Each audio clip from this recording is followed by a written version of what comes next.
All right, I'm going to call to order this meeting of the Upper Providence Board of Supervisors for Monday, March 15th, 2021. And Mr. Grace is going to give us a few technical comments before we get going here. Yes, as a webinar, when we open it up to public participation, if you'd like to contribute, there's a button on the bottom of the screen that just says raise hand. We'll get to you in order, and we'll ask you to unmute. When you're viewing your screen, if you want to split the screen between the PowerPoint slides, the upper right corner has an icon for view. Side-by-side gallery shows you the attendees of the meeting and the split screen with the slides. So you'll see the board and you'll see the slides on one half of it. You can move the center bar to the left or the right, and it makes each screen bigger or smaller. If an attendee is promoted to panelist, there will be like a half a second to second of where it looks like you're kicked out of the meeting. Just hang on, you'll log back in. We had an issue where we didn't disable Q&A. The Q&A is not part of the meeting and not part of the standard minutes. So anything written in there will not be added to the record or discussed with will not be discussed during the meeting. And that's all I have, Chairman. Okay, thank you, Mr. Gray. Sorry, if I can jump in there. Go ahead. And kind of amend what Jeff just said, is that if you're on an iPad, it's a little different. To raise your hand, go to the upper right corner, tap on the three dots there that says more, and then you'll get a drop-down menu that says raise hand. Thank you. I'm a little Okay. PC centric. Me too. All right, thank you, guys. All right, I'm going to read the Pledge of Allegiance tonight. I'm going to ask everyone to follow along silently, please. I pledge allegiance to the flag of the United States of America and to the republic for which it stands, one nation, under God, indivisible, with liberty and justice for all. All right, I'll entertain a motion to approve the board agenda, the one that was sent out on Friday. I'll make a motion. Oh, go ahead, John. Okay, I'll make a motion to approve the board's agenda for this evening. I'll second that. Okay, a little change just for tonight, and hopefully the last time we have to do this, but for each vote tonight, I'm going to call the roll. Well, it was brought to my attention that there was difficulty last meeting in recording all the supervisors' votes. So there are three ways to respond when you're called: an aye for yes, a no for no, or abstain. Supervisor Kelsey? Yes. Supervisor Higgins? Yes. Supervisor Pearson? Yes. Supervisor Vagnozzi? Yes. And I'll vote yes. Thank you. All right. And I'm going to call this the meeting of the last time we have to do certain things, like me reading the pledge alone or calling the roll for votes. As next month, we will begin meeting in person, the board will, and it will be the board and township staff and presenters, any that are comfortable being in the meeting. We will continue to allow presenters to present via Zoom if they haven't gotten vaccinated or they're not comfortable yet being in the room. And that's the same format that we used last summer. It's a legal format, and it allows the public to continue to participate via Zoom. And at the April meeting, we will discuss, based on what the new numbers are and what the new landscape is as far as the pandemic goes, when we can begin allowing regular attendance in the room. And even after we allow regular attendance, we may want to leave the Zoom option open for a couple of months, as it may take a while for everyone to get vaccinated and fully immune. So in any event. Mr. Starling, Yes. I'm not in agreement with that. And, okay. We cannot just, I don't know who's making that decision. Are you making that decision unilaterally, or is it the rest of the board? That's my suggestion. Well, then that's not a decision. We're a board of supervisors. We act in unison. We may agree or not agree, but you want to do something like that? I'm okay with discussing this and having a vote. I would like a vote. You cannot just wave a wand and say that this is what we're going to do. We all have to agree. wait a minute, we all have to agree as the majority. So I'd like a vote on how to proceed. I believe we are not being transparent by not allowing the public into the meetings. Great, this month's fine, but I'm of the opinion at the beginning of April, we have a hybrid meeting that would allow residents into the meeting, limiting based off of the guidelines from the state, but allowing residents into the meeting, limiting staff and limiting, well, we can have the board members and we can have limited staff to allow more residents in. That's called transparency. But anyway, so I'd I like have a problem, Al, I have a problem with your comment about us not being transparent. That's a very, insinuating No. comment. I didn't say that. I said I want to be transparent, to have more people in the You meeting. said this was not transparent. It's not in my opinion. So all I want to do is have a vote so we all agree or disagree on how to move forward. That's all I'm asking for. Okay. Can I say some, can I get Joe Bresnan's comment and thoughts from a legal point of view before Good I idea. throw my opinion in there? Because I'd like to hear what Joe Bresnan has to say. The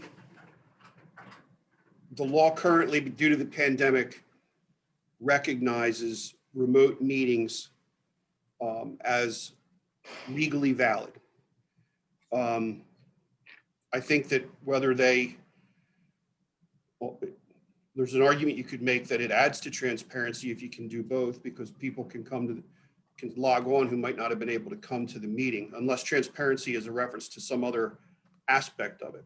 But transparency is more of a subjective opinion of, in this case, Al or any other person. Transparency is subjective and is not part of the legal analysis.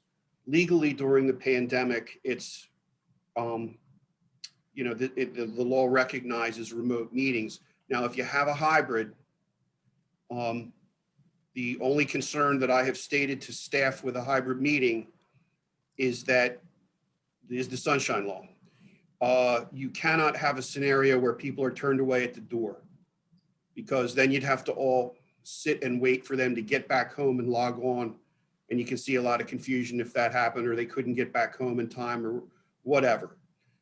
So you would have to have any motion to proceed really should incorporate a process for people registering. So whatever the room capacity is as of the date of the first meeting, if the state changes it from its current percentage of the room max, that many seats should be made available for the public. I guess by first come, first serve, for the available seats. So you take the number, the room capacity minus those who have to be there, the supervisors and support staff, see what number you have left, and then you would make that available to the public. Well, I'm saying first come, first serve. I don't know that it has to be that. I suppose it could be some sort of lottery type thing. I don't know. I'm just saying first come, first serve, so that nobody's turned away at the door. You cannot have somebody turned away at the door. That's really my primary legal concern. I'd like to make the motion to go ahead and do the next meetings as Bill has already outlined them. I'll second that. Okay, I have a motion and a second. I'll call the roll. Can I get a clarification on that again? Yes. So for the next meeting, for the April meeting, Yep. and then we can readdress this for the May Yeah, meeting? exactly. That's really, that's what I'm looking for. And Bill, I'm not. I hear you. I want to discuss this every month until we're back in. This topic, it's really, my point here is, this happens to be the topic, but anything we do, any decision we make, we have to make as a board. That's all. That's my point here. This just happens to be having the meeting. We just have to vote. And Lori just voted, and there's a second and we vote. And so the next meeting would be a hybrid with no residents. Is that accurate? I just want to make sure that's the motion. Yes, it would be That the sounds same. right. Yes, it would be the same format that we used last summer, which is, But the problem is the people on the line don't understand what that is. So the format is. the motion is that, yes, the Board of Supervisors the supporting staff of the township that are required to be at the meeting, and then any presenters, if we have anyone who wants to present building plans or whatnot, they can be in the room or they can present by Zoom. We never have more than a handful of those folks anyway. Right now, right now for public meetings, the governor's order still is 15% occupancy, requiring masking and 6-foot social distancing. We measured out the room last summer with Assistant Chief Russell, and we come up with about 31 people that could be in our meeting room. And that's just not big enough to accommodate the public at this time. Now, I was watching the news all day today to see if the governor was going to cut the legs out from under me. And he did not, but some things did change today. He upped the percentage of occupancy for bars, restaurants, and outdoor venues. So things are moving in the right direction, but we all know that not everybody's had a chance to get vaccinated yet. I get my second shot this Wednesday. I'm delighted by that, but I know not everybody has had that opportunity. And I really don't want to put anyone in the position where they feel they've got to compromise their health to be at one of these meetings. So we'll do what we did, like I said, last summer, which is everyone's from the public still participating by Zoom in April. And then at the April meeting, we'll talk about this again. And maybe the orders will change and we'll be able to get back to full attendance, or we'll come up with another plan. But we have a motion on the floor right now to continue in that format, and I'll go ahead and call the roll. Supervisor Kelsey, Yes. Supervisor Higgins, Yes. Supervisor Pearson, Yes. Supervisor Vagnozzi, No. and I will vote yes. So that's 4 yeses and 1 no. The motion carries. All right. Now it's time for public comment, and I'll let Mr. Grace take over. I would remind everyone who's making a comment, please give us your name and your street address, and please try to contain your comment to 3 minutes. Thank you. Our first public is Mark Porter. Go ahead, Mr. Porter. Hello, can you confirm that you can hear me, please? Yes, I can hear you, sir. Okay, thank you. Mark Porter, 102 Chinaberry Lane, Upper Providence. Thanks for the opportunity to speak. At the February 8th workshop meeting about the Learning Services Center and Library, it was mentioned that Anderson Farm Park may be a viable site for that facility. There was some speculation from at least a couple of the supervisors about what residents surrounding Anderson would think about that, and ultimately whether they would challenge that as they had done with the firehouse a couple of years ago. At that time, a couple of years ago, I was the HOA president for Estates at Providence Reserve, which hugs Anderson Farm Park from 113 to Hopwood. And I helped to coordinate a number of meetings between our residents and the supervisors. At that time, Al attended all 3 meetings, and I believe the other 4 supervisors, 3 of whom remain, attended at least 1 meeting each. So I just very quickly would like to remind all the supervisors of the 2 principal themes of those meetings. First, there was a clear preference to keep Anderson as open space as possible.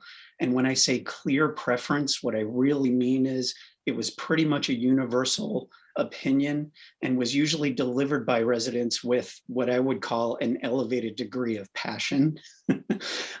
While we have not polled our neighborhood or the other 2 surrounding neighborhoods, I'd imagine that a building much larger than the firehouse would elicit a similar heightened response. The second, and probably more importantly, was the defense of the deed restriction that limits use of Anderson for only recreational purposes. The feedback in that category was less passionate, but I would describe it as more quietly confident. The residents pointed out that the restriction exists for just the scenario that we might find ourselves in again, and that is that township supervisors may view the open space as unused and continually developable for the township amenity of the moment.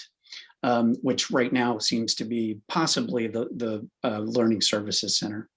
Again, while we haven't polled our communities on this early proposal, I'm fairly certain that there would be yet another call to action from at least some of the residents. and likely frustration that we have to go through this once more. So just to very quickly summarize, I think the key takeaway point there is that many of us believe that the deed restriction and the open space should not continually be challenged, but should instead be continually respected. Thanks very much.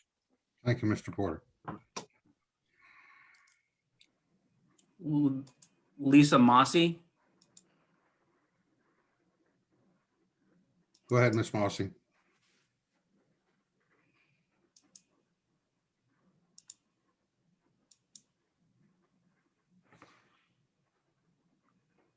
I don't seem to be getting any. I'm asking to unmute. I don't seem to be getting. Sorry, is it, There we go. can you hear me now? Yes. Yes. Yes, we Okay, can. I pressed the button and it wasn't working. Lisa Mossy, 311 Montgomery Avenue, Oaks. Calling about the letter that Scott Rifkin sent to the Board of Supervisors on February 4th. This letter was not read into the record, but it has been made available to the public post the end of that meeting. And during that meeting, Chairman Starling represented that the plan had been withdrawn. I'm looking at that letter right now. It never says, it doesn't say anything about being withdrawn. As a matter of fact, Scott Rifkin is still pushing his plan of 500 to 600 apartments down on the Park House property. I'm not here. I understand we don't have questions and answers tonight. That's not the point of public comment, but I would just like to, I would just wonder why Chairman Starling felt the need to lie about this letter and what it contained when there was over 100 residents on the call specifically to hear about this. So those are all my comments for tonight. Besides the fact that I think that the governor opened up the restaurants for 75%. I think it's ridiculous that we're still meeting by Zoom. And I think that it should be a hybrid meeting. The governor's numbers are not based on anything. The right to know requests that have come out about that show that he's not even basing it on anything. He's throwing a dartboard at it. So the fact that you guys want to continue to do this Zoom meeting is I just don't understand it. But that's my comments for tonight. Thank you. Thank you, Ms. Mossy. That's it. That's all the hands that were raised. Okay. All right. We'll move on then. We Right. had. I'm sorry, Ms. Patrick just raised her hand at the Okay. last second. No problem. Ms. Patrick, go ahead.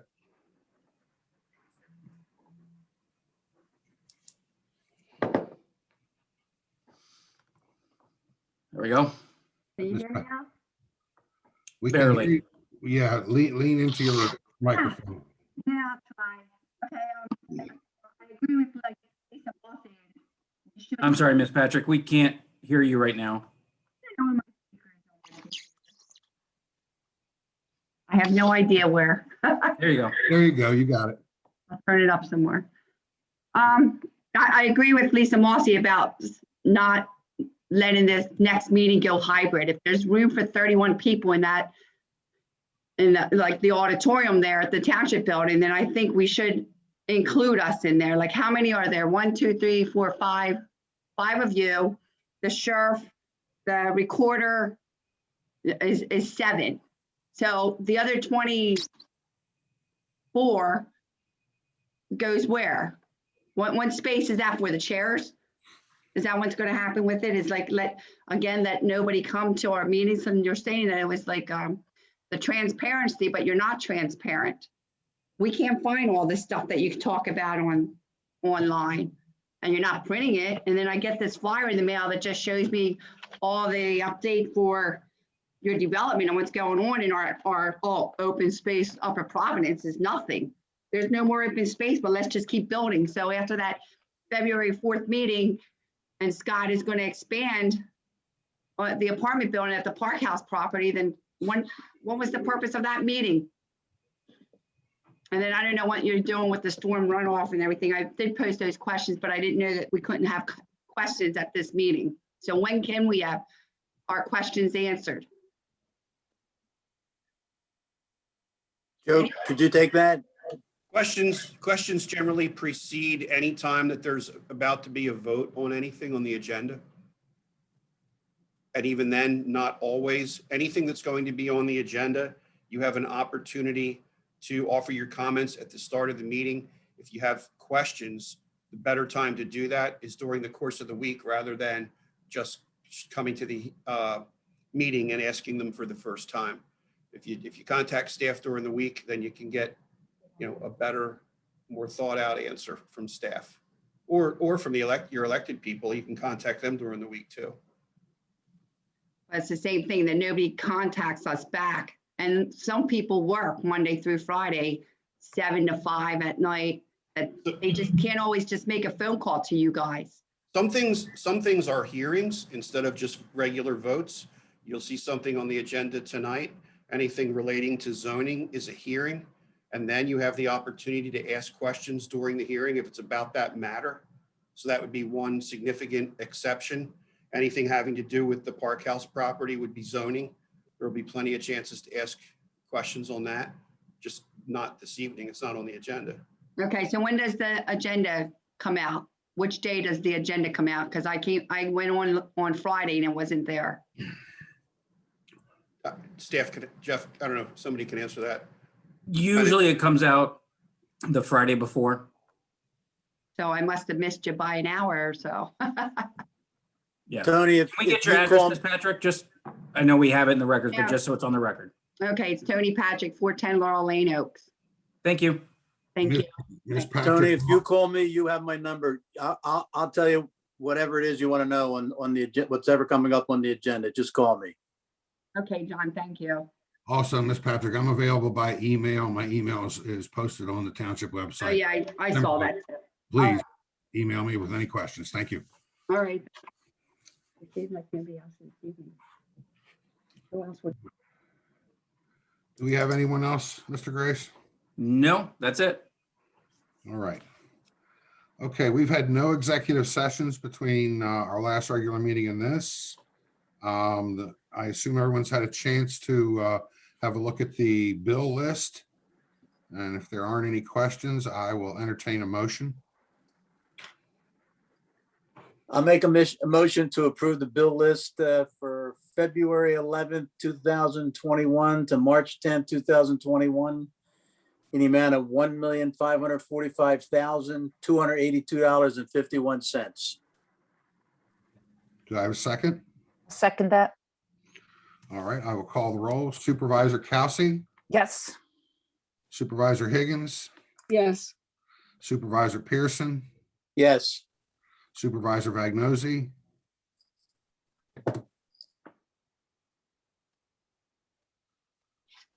Supervisor Vagnozzi, Sorry. You were muted, Al. Yes. and I will vote yes as well. Thank you. All right. And now we have the approval of minutes. We had minutes that were distributed from our February 8th workshop meeting that was about the library. Would someone like to make a motion to approve that set of minutes? I make a motion to approve the minutes of February 8th, 2021, the workshop meeting. Second that. Great. I'll call the roll. Supervisor Kelsey, Yes. Supervisor Higgins, yes, Supervisor Pearson, Yes, Supervisor Vagnozzi. I was not there, so I'll abstain. Okay, and the chair votes yes. Thank you.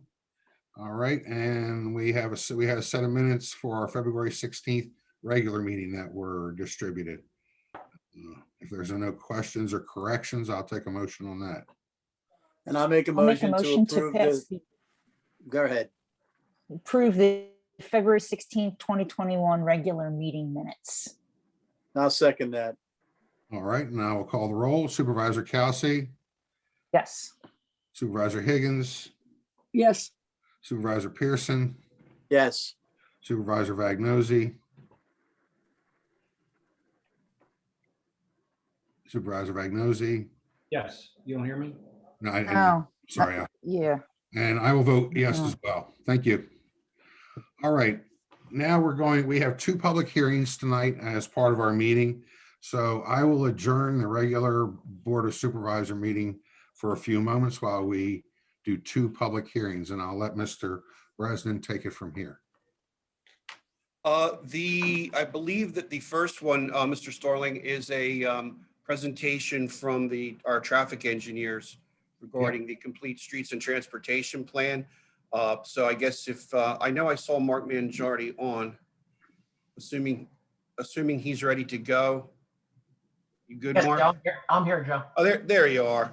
How you doing, Mark? Great, yourself. Good. I'll just turn it over to whoever's presenting for McMahon this evening on that one. Thanks, Joe. Can everyone hear me okay? Yep.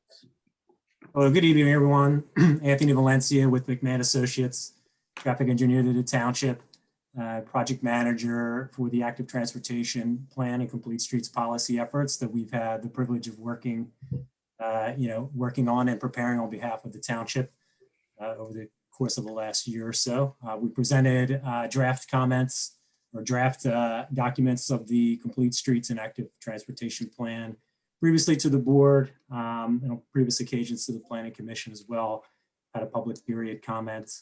And tonight, we want to give you a quick recap of the status since we last presented the draft documents to the Board of Supervisors, and also give a brief summary of all the feedback and edits that we've received to date from the public, the stakeholders and township that we look to incorporate into the final versions of the documents that will ultimately get adopted as an amendment to the previously adopted comprehensive plan. I'm here this evening with my colleague, Bill DeGuffroy, who was the project lead, working closely with me in the township, throughout the entire process. So I'll give a quick recap of where we are, and I'll turn it over to Bill ultimately, who will go over the summary of changes that were received from the public comment period, and quickly go over the edits that we plan to make to the active transportation plan and complete streets policy. So as a general recap to the board and everyone here this evening, Upper Providence Township was successfully awarded a WalkWorks grant that secured funding to assist with the township's vision of creating a complete streets policy and an active transportation plan, with the ultimate goal being to identify strategies to better accommodate biking, walking, public transit in the community, and to guide the municipal decision-making towards improving the active transportation network in the township.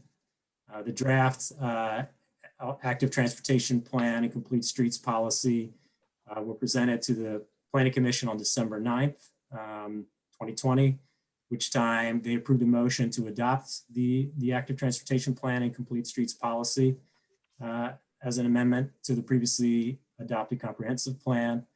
The board approved advertisement of the draft documents for public comment officially at the Board of Supervisors meeting on January 4th, 2021. The advertisement was officially published on January 7th, 2021, at which time the draft plan and complete streets policy were posted on the township website and made available for public viewing at the township building, and was open officially for public comment period of at least 30 days. That comment period concluded on February 22nd, 2021. All the comments that we had received during that period were all compiled. We gathered them all together and prepared a summary memo, which was presented in the documents that were on the agenda and presented to the board this evening. Our memo from McMahon Associates dated March 11th, 2021, that's in the package for tonight, summarizes all of the changes that we had received and that we compiled and plan to make and include in the final versions of the documents, the active transportation plan and complete streets policy that will ultimately and hopefully get adopted as an amendment to the comp plan. I'll turn it over to Bill, who will give the board and the public here this evening a quick overview and summary of those changes to give you an idea of the final edits that we'll be making for the final drafts.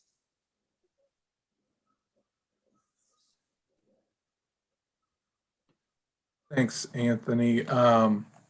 was wondering if I could share my screen. It says that I cannot do that well. Another You're set participant. to, all panelists are able to share screens right now. It says that Yeah, I can. Try it again.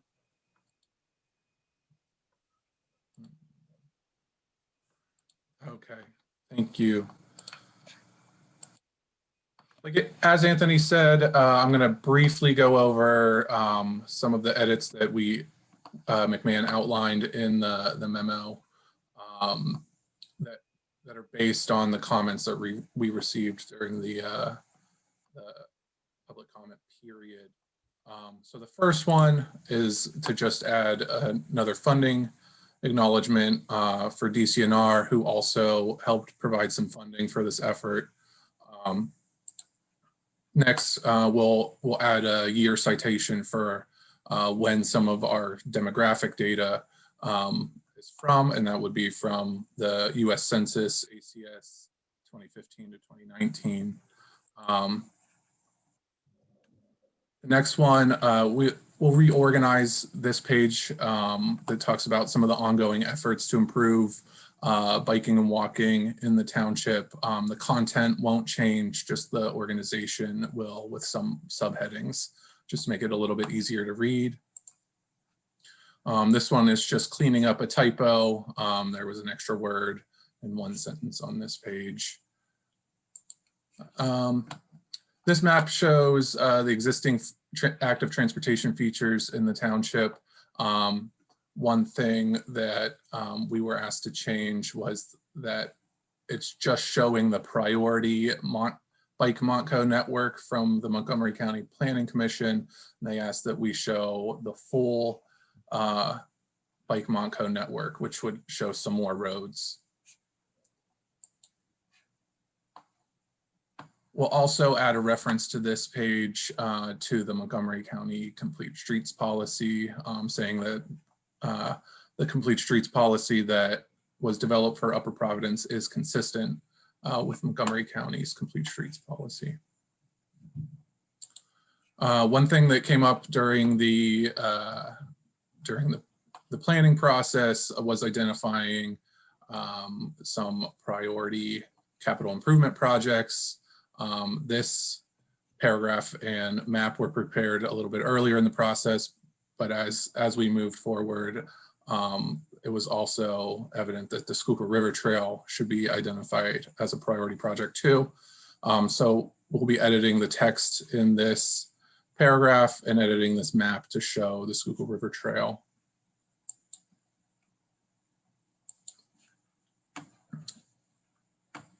This is one of the potential priority projects, and it talks about road diet, but on the map it does not show what the limits of that might be. So we will add in, we will edit that map so that it will show what the limits of the road diet would potentially be for Station Avenue.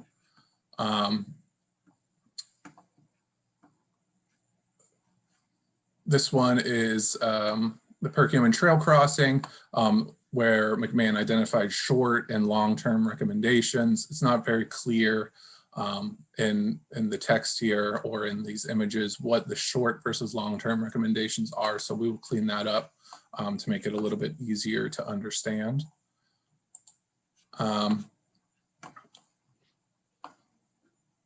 This section talks about measuring success. We were asked from PA Walkworks, who provided the funding, to provide a little bit more information about the connected destinations. So we're going to reorganize this table and provide some additional information about the linear feet and things like that for how destinations are being connected. And then that is it for all of the changes that will need to be made to the plan. Also, for the Complete Streets Policy, the only change that needs to be made is to add some attribution language for the funding agencies for PA Walkworks and PA DCNR. So with that, that's all I have for today. I know Anthony and I are here for any questions. Yeah, thank you, Bill. So just as a reminder to the board and everyone, I guess ultimately, the active transportation plan and complete streets policy, upon adoption, be a nice document, I guess, as amended as part of the comprehensive plan for the township, and with the goal being some priority locations, 5 of them established in the township to improve walkability, connections to trail, sidewalks, bike lane areas, et cetera. And ultimately, the documents, would give the township a great advantage in terms of seeking grant funding, et cetera, when they become available. That would assist the township in, making these priorities, these goals, I guess, and turning them into reality with the assistance of some funding. And it gives the township a good, I would say, quote unquote, leg up, I guess, on application eligibility and, selection, I guess. It would give the township a very good leg up on candidacy, I guess, when those grant opportunities come around. So this would be, a nice document for the township that could be used for those purposes, not just for pretty graphics and things, which we hope you found them to be, pretty and good documentation, but ultimately turning those hopefully into, to reality sometime down the future, hopefully through the use of some grants and things like that. Okay, before we ask anybody in the audience whether they have any questions or comments, I'll ask that question of the supervisors. Do you have any questions or comments from our two presenters? I just want to underline what Mr. Valencia just said, that many of these studies that we do are to lay the groundwork for future projects and give us the ability to seek county and state and even federal funding for these projects when grant opportunities come available. Often things like walkability and transportation become a priority with the state, and money becomes available, and then the township can seek that money without having to start from ground zero. We've done the study. We know what our deficiencies are, and we know where to apply the money and the projects to improve that. So anyway, thank you, Mr. Valencia. I have no other comments. Any other board members? I have a quick thought. Jeff, this is going to just be folded into the comprehensive plan? Yes. As a full packet. It would just be yes. an addition. As part of the comprehensive planning process, we have to do a transportation element. Between this, the Act 209 plan, that's probably 90% of right. what we consider a transportation element. We'll add some other documentation, just sort of update, some other sort of technical aspects of it, look at the right-of-way map. But other than that, yes, gets folded in as part of the transportation element. And then year to year, or even month to month, we look out for grants that would match some of the elements that have been pointed out in this study to see if we can get aid towards developing some of these. Right. We take their high priority and we put that as our high priority. We mix that all together, and then year to year we look for grants, loans. We put funding projects in the budget, and if they make it through the budget process, then we try to knock off all the high priority items as fast as we can and slowly whittle our way through the whole plan.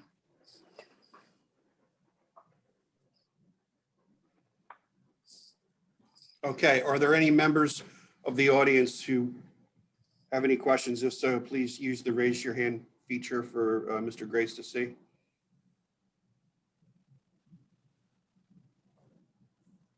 Lisa Mossy? Can you hear me? Yes. Yes. Okay, just a quick question about the road diet on Station Avenue. My understanding was Station Avenue is a privately owned road. Is that township property that they can force that road to be put on a road diet? Thanks for your question, Lisa. So yeah, so Station Avenue is a private road. That's correct. So if any improvements, do move forward or were to happen, I guess, along Station Road, it would require, approval and coordination with Audubon Land Development. to do any improvements down there. So mainly in that area, what's identified in the active transportation plan would be a sidewalk connection off the side of Station Road, or Station. So, if there's anything that's done within the footprint of the road or within, property that's not township right of way, none of that could move forward without any cooperation or approvals from whether that's Audubon Land Development or any entity. For instance, if there's a land development that pops up on the corner and, et cetera. So anything that requires approval or authorization outside of the township right of way would require, the appropriate documentation in order to implement anything. So as what we evaluated, I guess, along the process was, taking a look at that area as we were looking at a township connection there, and looking at possible sections or restriping that could occur along that area as an idea for future implementation. But to your point, nothing could happen without those approvals.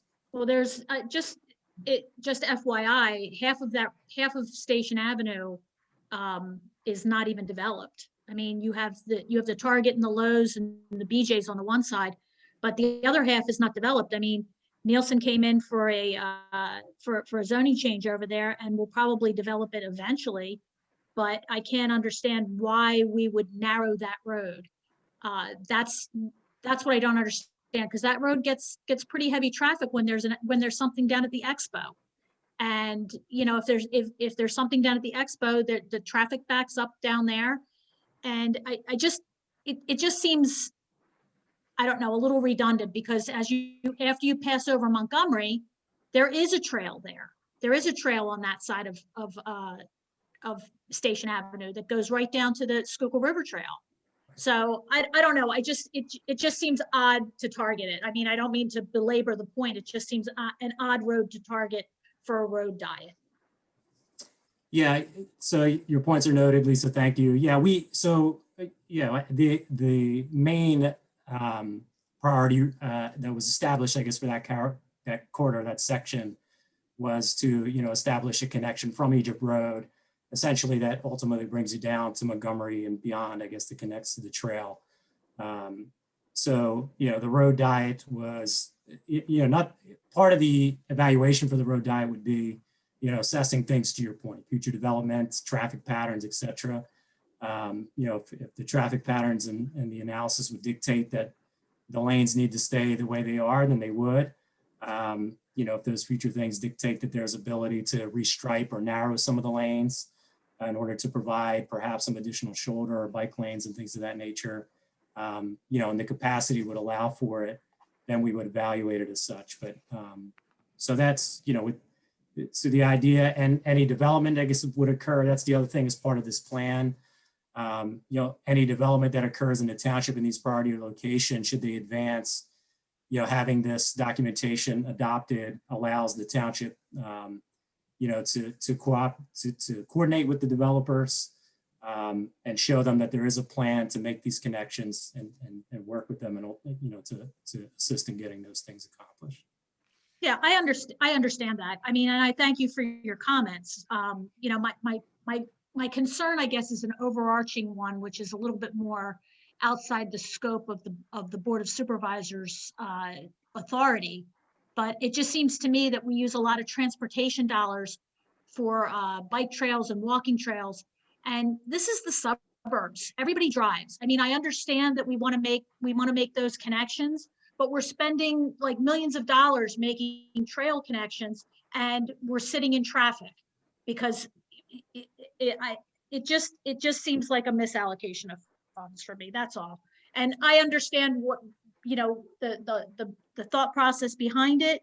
But they've done a road diet over in Upper Merion on First Avenue, and it's just they put a linear park in, and it's silly. It's a walking trail with a bunch of Adirondack chairs across from it.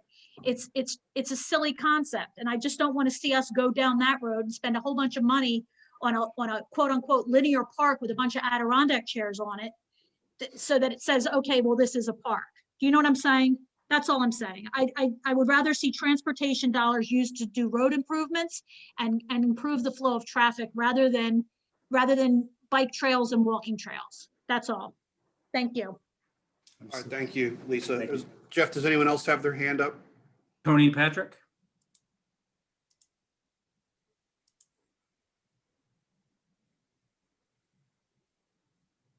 Can you hear me? Yes, Ms. Patrick. Name Okay. and address again, just for the record. Okay, Tony Patrick, 410 Laurel Lane, Oaks. I'm saying because I live across where the light is there off of Gums and Laurel, that I'm coming westbound on Egypt Road, and the lane, I'm in the right lane, the lane in the middle don't adhere to the turning light. And a lot of those cars are going straight right there. I don't know if that has any effect on what's going on with the Station Avenue right there or what. But I'm concerned that too many people go straight, too many, almost more automobile accidents there. The trucks are coming down, heading back to their shop off of Hollow Road and all those other roads, shipping departments down there. But would your narrowing affect the turn lane, the two left lanes that turn? So this is, you're talking about on Egypt Road, turning onto Station? Or on? I mean, yes, I had to mute her. We were getting some feedback. I'm gonna ask her to unmute again. Okay. There you Yes, go. yes. Yeah, no, so our plans don't have any proposed modifications, to the main corridor there of Egypt Road. Thank you. I'd like to throw a comment in here if I may. Everybody's talking about how congested the roads are in the township. And I'd just like to say that if you look at the roads that are congested in the township, these are state roads more than they are township Right. roads themselves. Egypt Road, Black Rock Road, all those roads leading onto 422 that back up, these are all state roads. There's not a heck of a lot that we can do about state roads, but for the most part, and not all of them, township roads have been developed so that there isn't much traffic. I shouldn't say much traffic, but there's not a ton of backup on it because it's the state roads where everybody's having trouble in the township here. So I just wanted to clear that up. I have one comment, if I could. Anthony, one of the higher priority trails you have here is the Mennonite Road Trail, correct? Yes. Okay, and that's a good trail because that connects the northern part of town to Arcola. Again, maybe this is minutia, but you have the Mennonite Trail going from Constitution to Mennonite on the west side of the road where there's a culvert. You can cross Mennonite at near Constitution and run it up the other side where there's no slopes, because I see your issues, embankments and whatnot.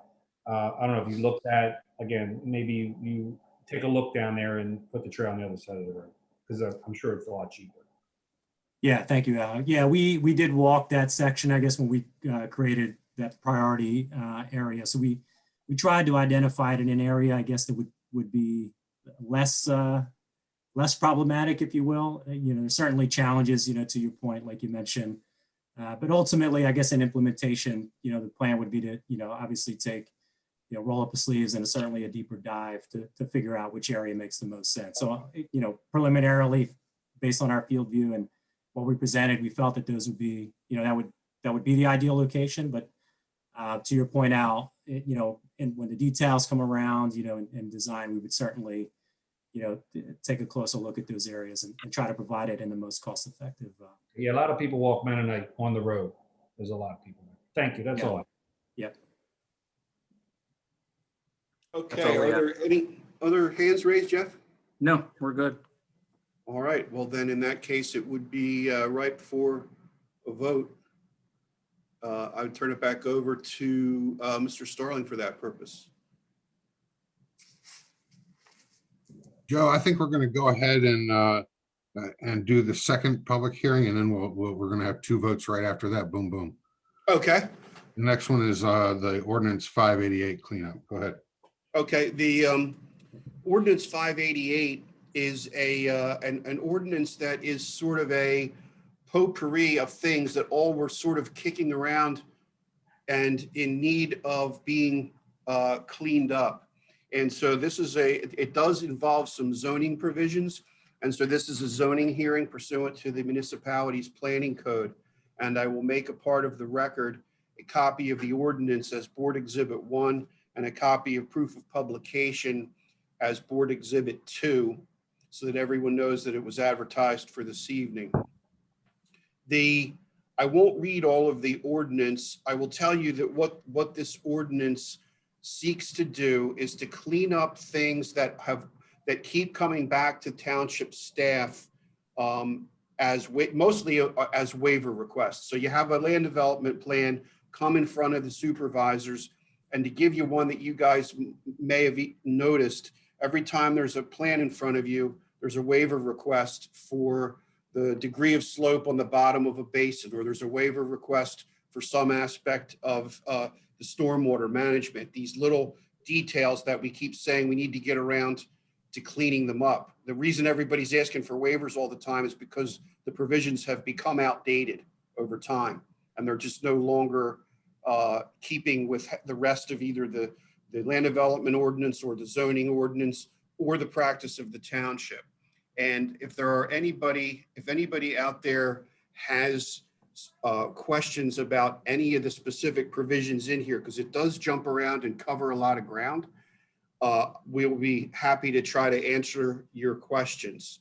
Looking at the ordinance, I think it has a total of 49 numbered paragraphs, probably 45 of them are, substance. So it does cover a lot of ground. But if anybody has any questions about any of these provisions, please raise your hand. Can I ask about the stormwater management, only because that's like on our radar with MS4 and all that we have to do? Could you unpack that one a little bit more? Okay, Jeff, do you want to, or I can? But we're going to punt right to Bill. Yeah, we could all punt. We should have punted to Bill first. Oh boy. I guess, Sorry to put you on the spot. I don't. I'll interrupt Bill. I guess, Bill, just one of the common ones is the basin, bottom of the basin slope is one that we have a 2% minimum on it, and that's going away. I don't know what else to tell you here. Well, there's the spillway flow depth, Bill. I mean, some of them are pretty technical. Methodology on how to do the calculations been updated to reflect current standards that the conservation district's using. Yeah, some of them are, impoundment depth. I mean, it's really technical stuff, bringing in BMP design criteria, some outside agencies. Again, most of it is updating for modern, or at least more up-to-date engineering standards. Engineering is constantly changing. So, again, I understand about a third of it too, but generally it's just to bring it up from a technical aspect. And then it's not as easy as just changing one thing. Of course, you got to change 17 different words in the paragraph. Pipe sizes, we're allowing going down to a 15-inch type of pipe. It's high density polyethylene versus concrete and non-roadways. These are, again, waivers you've seen on almost every subdivision plan that has come through recently. We're trying to avoid that issue, and since we grant them consistently. Mm-hmm. Okay, thank you. Jeff, any other raised hands? Ms. Patrick.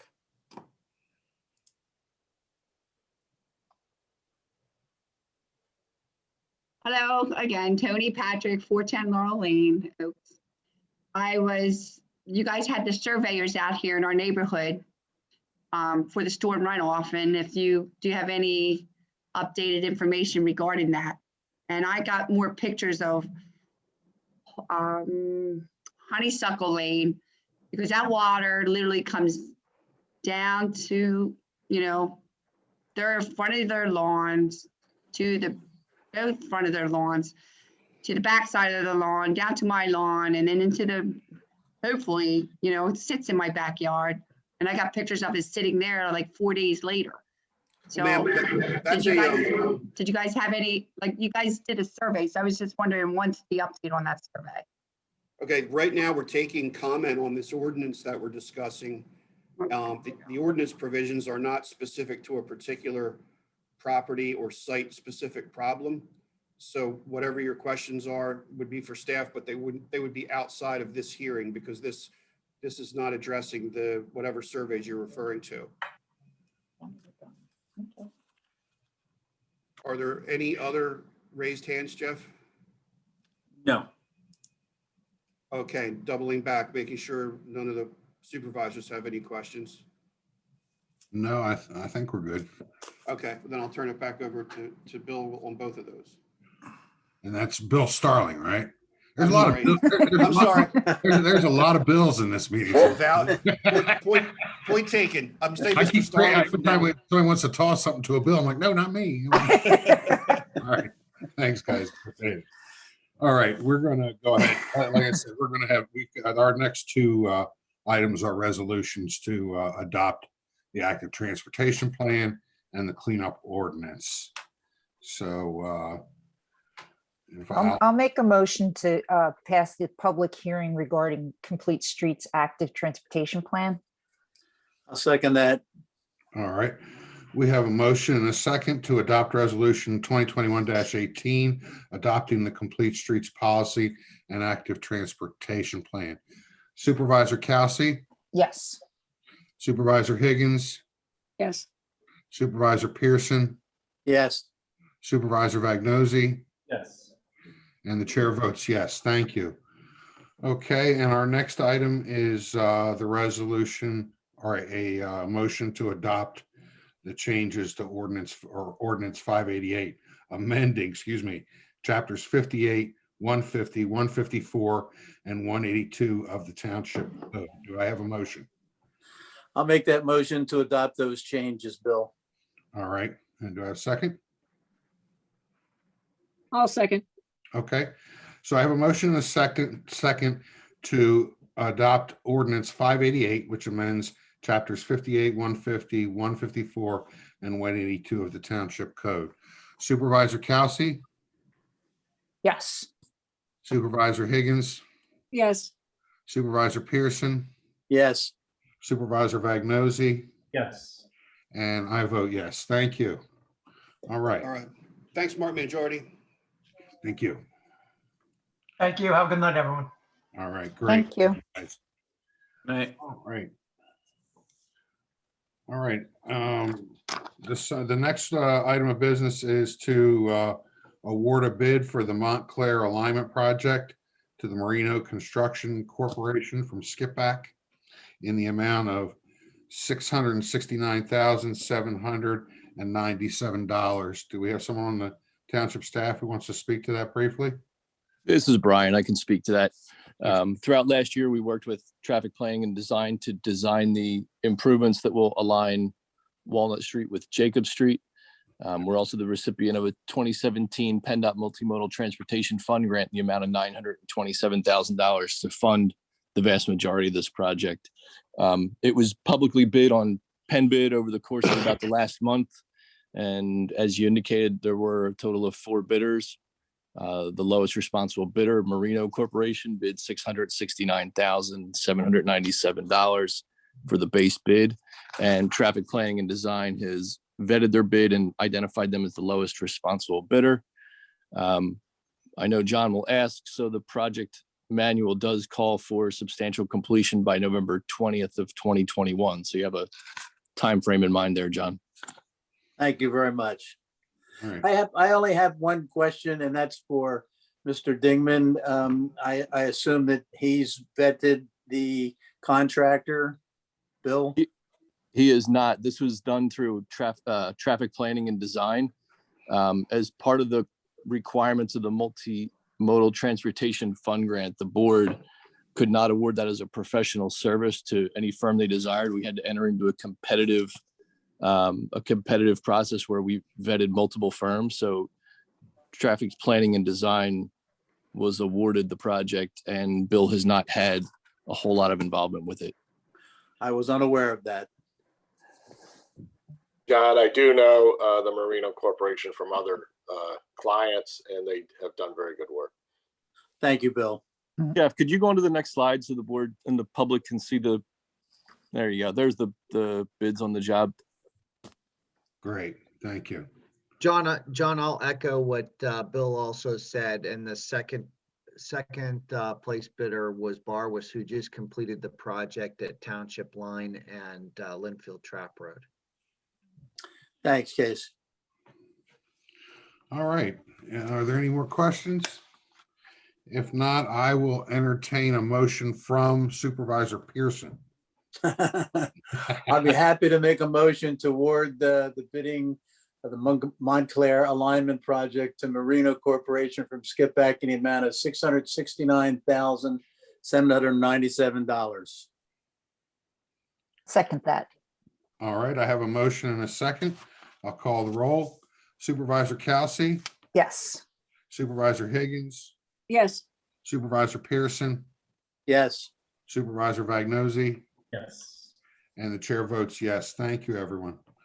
Okay, and next is consider adopting resolution 2021-19 regarding traffic signal improvements at the Black Rock Road EMS driveway in connection with the Rivercrest Trail project. This is actually Bill, not me for once. Yeah, I think Casey has done about 100 of these TE 160s for signal modifications or new signals in the township. But this one is associated with the Rivercrest Trail and crossing of Black Rock Road. It would be a push button activated flasher so that pedestrians can cross Black Rock Road there at the Rivercrest Drive where it comes out to Black Rock to get to the municipal complex. So it's a requirement that PennDOT has this document in their records in order to issue the final signal permit. So we're looking for your approval of the resolution for that. Where are we with the timing on that, by the way, Bill? Project's out to bid. Bids are due at the end of the month, and we're looking to have it before you for award at your next meeting in April. And completed this year, the whole thing? Yes, I think we only had a 90-day completion in there, with the exception of the signal. The signal's going to take longer than the 90 days just because of delivery, but the trail itself will be completed within the 90 days. Bill, just a question about the signal. So when someone comes up to this crossing and pushes the button, will it cause a red signal and cause traffic to stop? No, it'll just be a flasher. Trying to think of where you've seen them before. I think there's some in Collegeville on Main Street. Okay. It's the flashing beacon underneath the pedestrian symbol, where you'll get the flashing strobe to alert motorists. Okay. When we finish the EMS center, are we planning on putting a traffic signal in front of the new EMS building? No, there was no requirement for that. So when the fire trucks or emergency equipment rolls out of there, they'll just have to check the traffic like everybody else and then enter the roadway? Correct. Talking with the chief and the architect and everybody during that project, everybody thought there was going to be enough flashing lights and sirens from the vehicles themselves, and there was a long sight line there in both directions, so they didn't see that as an issue not to have a signal there. The only reason I'm asking this is, we're thinking about I'm thinking about the EMS center and the trail, but we're also talking about potentially building the library on that side of the road too, and I would like to take advantage of at least a percentage of the parking on the administrative campus side. So at some point, I think that would mean putting in a traffic light that actually stops traffic based on a signal or whatever. But in any event, we can that can be the future. This is fine for now, but I'm just curious. Thank you. All right. If there's no more questions, I'll entertain a motion. I'll make a motion to consider adopting resolution 2021-19 regarding traffic signal improvements at the Black Rock Road EMS driveway in connection with the Rivercrest Trail project. I'll second it. All right, I have a motion and a second. I'll call the roll. Supervisor Kelsey, Yes. Supervisor Higgins, Yes. Supervisor Pearson, Yes, Supervisor Vagnozzi, Yes. and the chair votes yes. Thank you, everyone. Okay. And our next order of business is consider enacting ordinance 579 regarding amendment to the Articles of Incorporation for the municipal authority. I'll let you explain that, Mr. President. Sure. You'll probably recall that in all the back and forth with the municipal authority and finally establishing the parameters of that relationship through the signed agreement and lease agreement that was recently approved by both sides, in order to allow the authority to participate in the MS4 process, you have to amend their articles of incorporation because the state did not give authorities the power to do MS4 work at the time that this authority was formed. It's just 2 pieces of paper that I have to record with Harrisburg, but I need your authority to say that I can file them. Okay. All right. And I think we've been over and over this. So if there are no questions from the supervisors, I'll entertain a motion. I'll make a motion to adopt ordinance 579, approving amendment to the municipal authorities articles of incorporation. I'll second. All right. I have a motion and a second to enact ordinance 579 regarding amendment to the Articles of Incorporation for the municipal authority. And I'll call the roll. Supervisor Kelsey, Yes. Supervisor Higgins, Yes. Supervisor Pearson, Yes, Supervisor Vagnozzi, Yes. and the chair votes yes. Thank you, everyone. Okay, and next up, we're going to talk about a development on Klein Road.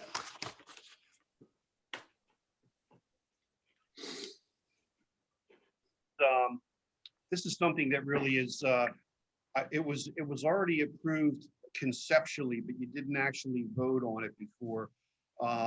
Since the last meeting, you instructed staff at the last meeting to prepare a deed restriction that would obligate the developer to overbuilding the pump station for the project, to be able to pick up additional parcels in the township beyond just their project.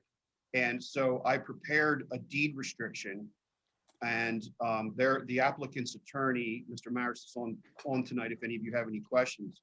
But all you really need to do now is to vote to advertise for the ordinance change to move this into the zoning district that, as was previously discussed. I'm holding the signed deed restriction that his client signed. I'm holding it here in my office in escrow, essentially.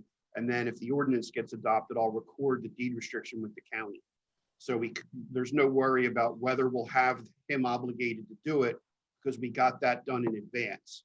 That's what you were waiting for us to get done before you went ahead and advertised and processed the ordinance for adoption. So nothing's really changed. It's really just staff is coming back to you and saying, we got done the other thing. We have the deed restriction. We can go ahead and make the ordinance change now. Thank you, Mr. President. I have a question. Go ahead. Sorry. Maybe this is for you, Jeff Grace. Are we, or Joe or somebody, I'm sorry.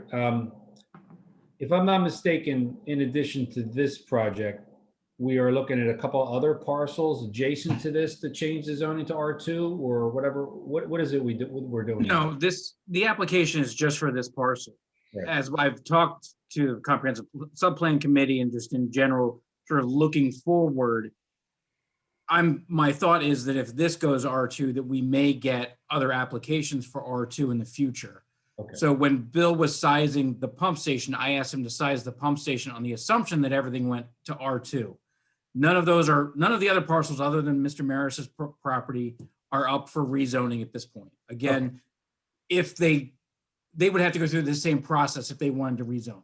Okay, very good. Thank you for the clarification. That, Al, I was actually going to ask about the same thing. And just to be clear, that does not obligate us to change any of those plots zoning. Nope.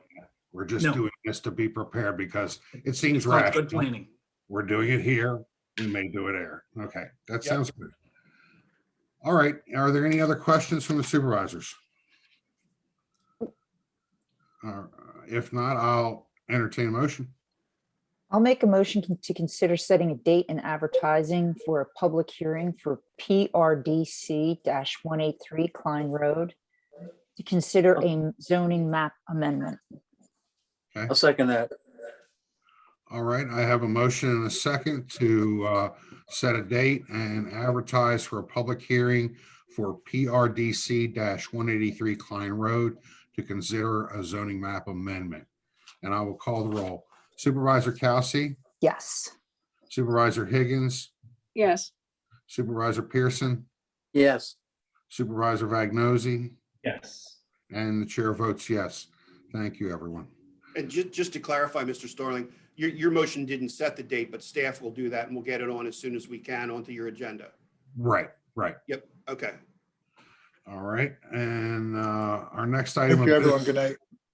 Yep, Thank you. see you, Tony. All right, our next order of business is consider adopting resolution 2021-20 granting tentative land development approval for 1731 South Collegeville Road. And, We have Christopher Yon, the engineer for the project. Okay. And just as a note of full disclosure before we make a motion on it, Mr. Yon is an alternate for the Township Zoning Hearing Board. Obviously, this is independent of that. But so you all know that he does serve in that capacity of the township at times. okay, but he would not be called on if this were before that. No. No, certainly not. Obviously, okay, thank you. Good evening. My name is Chris Yon. I'm the civil engineer for the project. So this is a residential property. Thanks, Jeff. Located at 1731 South Collegeville Road. You can see Jeff highlighted it in green here to the upper left. And this is South Collegeville Road or State 29 running across the aerial. And in the upper left is Hopwood Road. The townhouse development you see in the bottom of the screen is Perkiomen Woods. And so currently this property has one single family dwelling on it that is proposed to be removed.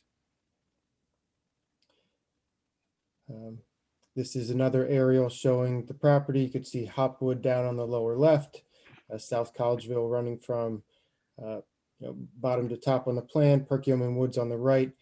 You can see behind the site in the green, there's a wooded area. There is a stream that runs through there, Norma Run, that runs behind the site and then curves over, goes under a bridge underneath 29 right next to Hopwood Road.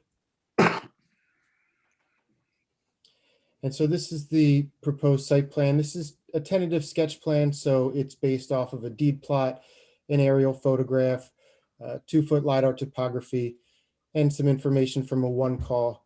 We do now have the survey, a full boundary and topographic survey, but we didn't have that at the time of the tentative sketch submission, and I don't believe we needed it at that time. So this shows the proposed layout in accordance with the Yerkes mixed use district. We have 4 buildings. On the first floor of each building will be office space, likely professional office space. On the second floor of each building would be 1 apartment, and on the third floor would be 1 apartment. So there would be 8 apartment units total, and the office space on the first floor. And then we have shown the parking to accommodate both of those uses, coming in with the main driveway through the center of the property, going back to a larger parking lot in the rear. We do show a loading area or trash area in between 2 of the buildings. And we show a potential stormwater management system, a potential underground system as a large rectangle in the back. You can see it's a dark dashed line underneath the rear parking lot. And so that's just schematic at this point. While in tentative sketch phase, you're really looking at the bulk layout and use of the site in terms of the buildings and parking configuration. And so we did receive review letters from the township engineer, the township traffic engineer, from Mr. Grace's office, and from the Montgomery County Planning Commission. We reviewed each of those with the Planning Commission last week. Essentially, the items are all will comply. There's a lot of the comments have to do with preliminary plan type items. And so we do have to work some of those out on the best way to solve some of the issues with Mr. Grace or with the township engineer. One of the big issues is the development south of this that's proposed near the intersection of Hopwood and South Collegeville Road. And so we need to do a little coordination there to see what their plans propose in terms of widening of the road and things like that, so we can make sure that we provide sufficient right-of-way. One of the other comments was a potential trail connection. And so we will coordinate those items with Mr. Grace and the township engineer as we move forward. Another thing to note, in the upper left-hand side of the screen, you'll see a thick dark line with then 2 dots. That's the edge of the floodplain for normal run. You can see that the floodplain is off of the property. I think that's a real quick presentation. I'm happy to answer any questions that anyone might have, or go over any of the comments. I have questions. I guess, Casey, your traffic report or your analysis of this, you had a lot of issues and questions, and this is about to be a busy construction area here. Are you confident that we're going to be able to blend this this project into the other project, especially given you're going to have left turns in and out of there? Are you proposing any restrictions on turning into that? Well, we don't know that exactly yet, Al, because we've asked them to provide some analysis to that effect. So the comments that we brought up was to do some evaluation at their driveway and along the frontage besides coordinating the improvements. We're going to want the potential for the future roadway widening that's being done at Hopwood to be extended up to the Collegeville Borough area potentially in the future. So that vision for that planning, the setbacks for their buildings and the parking so that their throat of their driveways long enough, the buildings aren't too close to the road. I think both Gilmore and our office had that similar concern that's taken care of at this time. So I think along the way, that's going to be handled, and then we'll be able to confidently say whether they'll have to have restrictions or not. Okay, perfect. You are thinking about setting it back. So we're doing all those road improvements, as you just mentioned, Casey, right? Yeah, the road improvements probably will be tapering down by at this location because it's kind of midway between here and the road to the north. However, you see how Collegeville Borough has a wider 29 as it comes down to the Wawa, and then it's kind of squeezed down. It goes down to 2 lanes. So we want to kind of plan for the future that the 4-lane widening will be able to connect from the Hopwood Road area up to Collegeville Borough. And I think that it's probably likely going to happen on this side of the road as these parcels gets redeveloped. So at the traffic light at Perkiomen, there's some properties back there that have interest. So I see that happening sooner than later. And I'm sure you want it as far as setbacks. Thank you. That's good. Yep. So the developers is responsible for doing the road improvements, and especially in front of their, whatever they're proposing. How can we go about making sure that my situation is, if you're coming down, no matter which way you go, you've got 4 lanes going into 2, going back into 4 lanes, no matter which direction you're going in. How do we make each one of these developments that will be coming in the future be responsible for their fair share of all of this? Is there any way that we can get this all done up front and then have the developer contribute back to whoever paid for it in the future?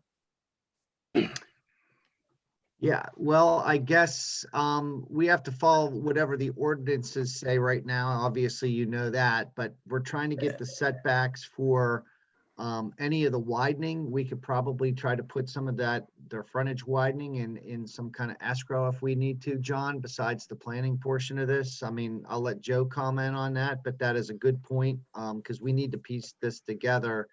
Because this parcel falls right in the middle. It's not going to Yep. connect to anything. So I think we need to get creative in terms of how we accomplish that. And this is a parcel that will need to do some forward thinking to allow that to happen. So I need, before I vote on this thing, which they're probably looking for one this evening, and I don't have any problem with the development itself, but I want to make sure that there's some mechanism in place so that each one of those parcels along 29 there contributes to the road improvements that are on there that are going to make it 4 lanes all the way through there. So somebody, before I go ahead, and I don't want to turn this thing down because of that, but I want somebody to come up with something that says it's going to happen. How do I do that? I don't think I could tell you that tonight, that every one of these properties would pay enough money to make it 4 lanes all the way through. I mean, it's you can't make developers make off-site improvements unless you're under Act 209. And then you could hit the 209 improvements unless they need waivers for things. And then if they need things, then we negotiate and trade things off. I don't think this project needs a lot of waivers. And I don't want to put Mr. Yan on the spot at tentative sketch approval. Maybe we could work through this with them by the time we get to preliminary approval, because at sketch approval, the applicant hasn't even engineered anything out. So I think it would be a huge ask for them at tentative to say that you have to guarantee that you'll pay a pro rata share, even of future improvements to widen this roadway, because his demand on his parcel is only as much as he's already allowed to make on it. He's not asking to increase the load. Follow me? So, okay, so what you're telling me is I can go ahead and give it to him tonight, give him the approval that he's asking me for tonight. But going forward, I'm going to be reluctant to give him the final on this thing without some kind of commitment for road improvements out there. Okay, I understand. The only thing I'm saying is Mr. Yan is here and he hears what you're saying, and we will certainly work towards that. And most applicants are very cooperative with us. I just can't go, but you always say, be blunt about what we can promise you. And I just don't think I can sit here at a tentative sketch on this thing and say that I guarantee that those people in those lots will pay to make it 4 lanes all the way through 29 right there. I understand you want to. I don't want to put, I'm not interested in putting the burden on this gentleman. I'm interested in putting the burden on everybody that's there. That's all. Yeah, we can talk about that further after tentative. I understand what you're asking. Okay. Just a couple of quick questions, Mr. Yan. Last week in the Planning Commission, there was some waffling a little bit on whether these were going to be professional offices or retail. I think I heard you commit to professional offices tonight. Is that correct? That is what the plan is at this point. Right. Because the parking, would be the parking calculation is different between the two, right? Well, that's correct. And that's correct. And so this plan is based on the professional office. And so that's, what we're assuming at this point. Certainly we wanted to get feedback on this tentative sketch plan and then, kind of take some of the information from the review letters and the feedback we get from the Planning Commission and also the board to then develop the plan further as we get into full engineering. But yes, at this point, we're looking at the professional office, and you're right. That's what the parking is designed for, not for retail. Okay, great. I'm sorry, go ahead, Bill, you have a second. Well, the one other thing was I heard you say that you would comply with all letters, including whatever our traffic engineers determine the setback needs to be off of Collegeville Road for future expansion, right? That's correct. And we show the ultimate right-of-way on the plan when in creating this plan, like I said, it was from a deed plot. And so the legal right-of-way is much smaller than the ultimate. The ultimate right-of-way looked significant in this case. And so, the sketch had already been drawn. So we showed the ultimate right-of-way, did not revise the sketch yet. We do have flexibility in shifting those buildings back a little closer to that larger parking lot. But yes, if that's okay, that's all. That's all. We have to meet what's required. Yeah, that's all I'm looking for is willingness to comply. I mean, we may not find the money, John, but we better make sure that we got the land. Okay. All right, guys. If we, go ahead. Mr. Yon, I live closest to that, and I'm all on board with improving this area, but not for retail. Okay, if you could send that message back to your owners. I'm okay with office, but not retail. Okay, will do. All right. All right. Okay, we're just looking to give tentative sketch approval, guys. That means they're coming back to us for preliminary and final, and we know we still have some issues around traffic in this area. We'll see how soon the new owners of the deed restricted properties get on board and get something before us. That would certainly help things along. But if there's no more questions, I'd be willing to entertain a motion on this. I'll make a motion to approve resolution 2021-20 granting tentative land development approval for 1731 South Collegeville Road. Okay. Second that. All right, I have a motion and a second to adopt resolution 2021-20 granting tentative land development approval for 1731 South Collegeville Road. I will call the roll. Supervisor Kelsey, Yes. Supervisor Higgins, Yes. Supervisor Pearson, Yes. Supervisor Vagnozzi, Yes. and I vote yes. Thank you, everyone. Thank you for your time tonight. All right, and our next order of business is consider adopting resolution 2021-21, granting final land development approval for phase 1 of residence at Providence Town Center. And I'll let the presenters go ahead. We have Ed Mullen, Brad Macy, Kim Kreider on for the applicant. Great. Good evening. Unlike your last plan, which was tentative, this is final. Final approval of phase 1. You've seen this many, many times. As you know, we have worked very closely with our neighbors at White Springs Farm. We have agreed to build a berm between the two projects, so they're not burdened at all by having to look at our uses. We've also made arrangements with the shopping center to have pedestrian access so people can walk from our job over to the shopping center. We have done a number of things which will inure to the overall good of the community, including the berm and the plantings that we're going to be building is going to cost $813,000. Retaining walls for that berm are going to cost $124,000. The roundabout, which you see to the right of the plan, which is something that we think is innovative and exciting, is going to cost $1,813,000. We're going to be doing work at Route 113 and Mennonite Road, signal improvements, $582,000. A 10-foot trail along Arcola Road on Route 29, be $75,000, and park design build costs $200,000 for a total cost of $3,608,000. And I say that only to point out that in addition to coming up with something that I think we all agree makes sense, we're going to be contributing to the overall benefit of the township. Basically, I have really nothing to present other than this is phase 1. And then that's the area shaded in gray on the plan. And we would be happy to answer any questions you might have. Your contribution to the open space fund per unit. $4,000 per unit. Okay. That's in addition. Yep. To everything else you've just mentioned. Thank you for that. Yeah. Yes.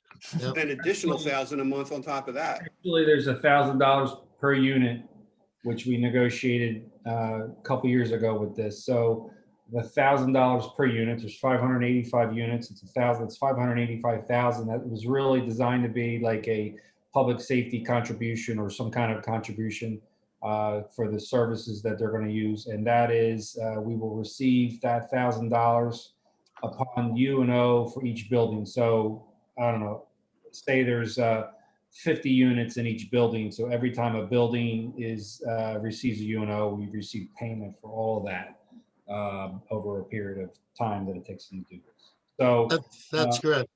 So thank you, Mr. Mullin. So the 4,000, that's $2.34 million for open space or park and rec. And then then the 585,000. If I could add, we're thinking of a number of things here that we want to build. If you recall, Mr. Pearson, we built the rec center with open space money, if I'm not mistaken. So we're going to be talking about a couple things again tonight that we could use some revenue or some help building. And there's $2.3 million plus 585 coming at us in the next couple of years. Thank you, everybody, for that.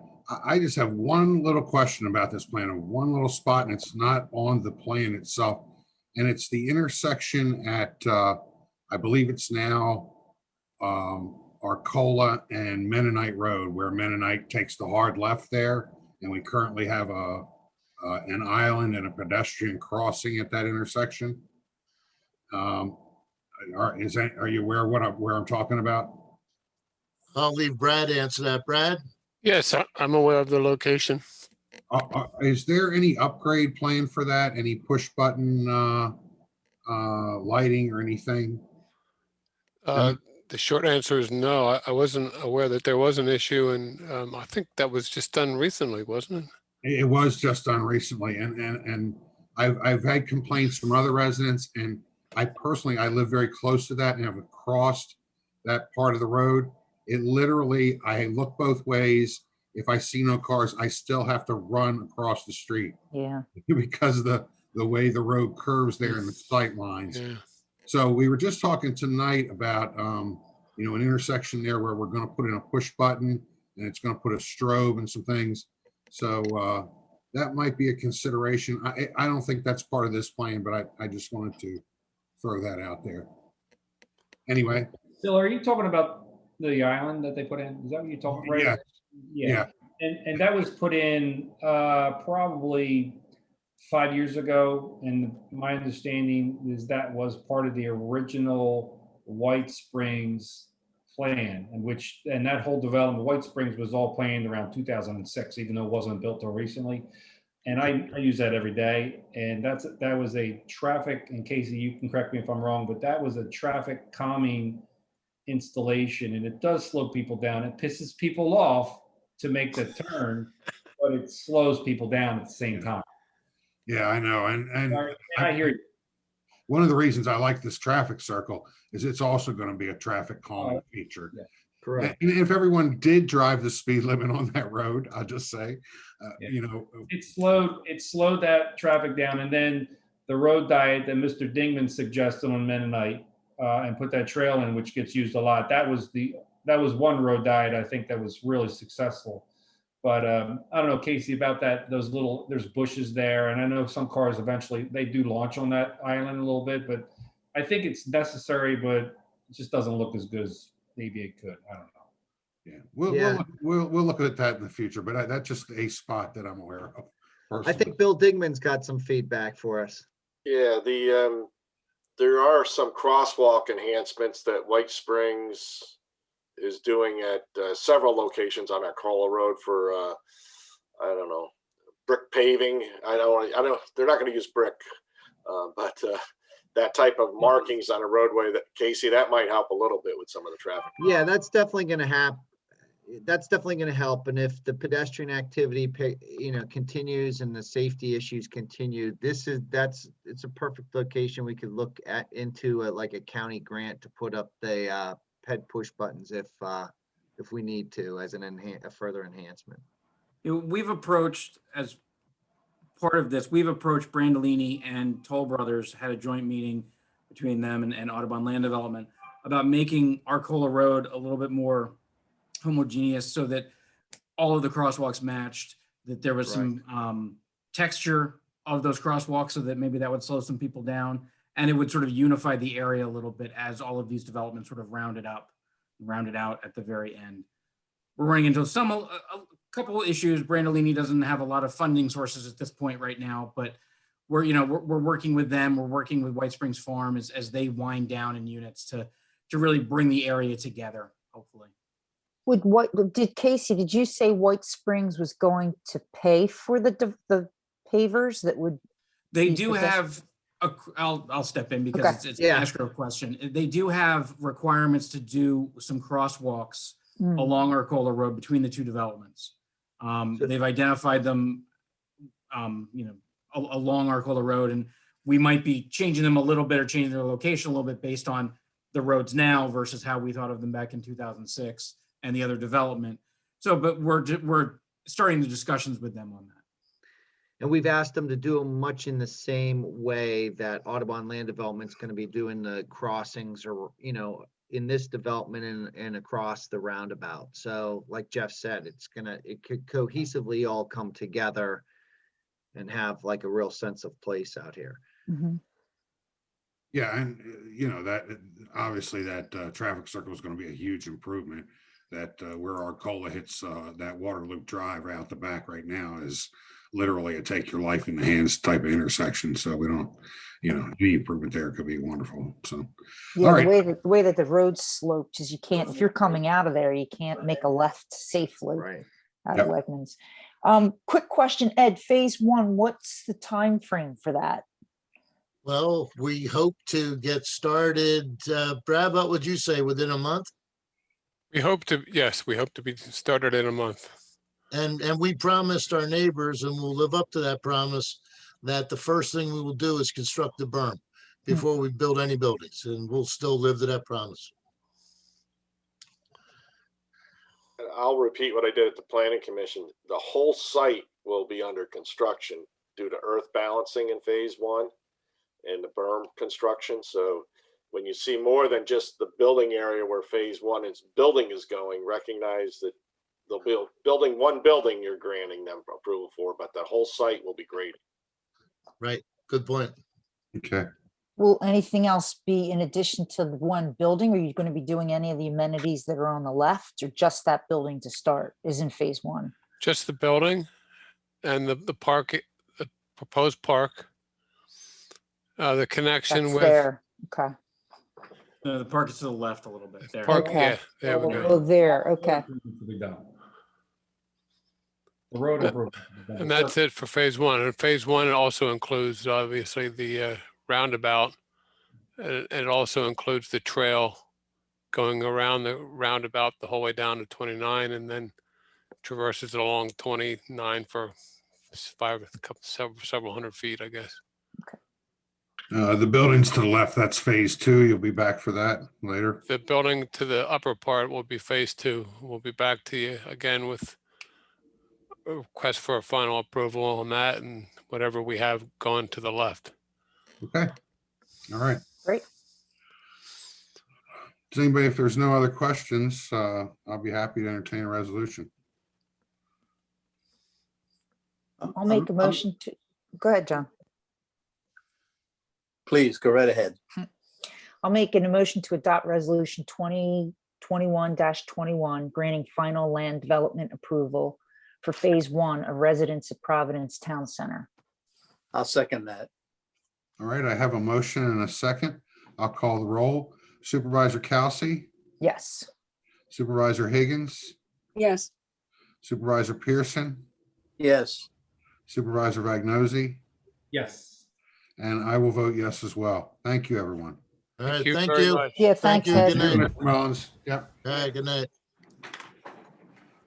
All right.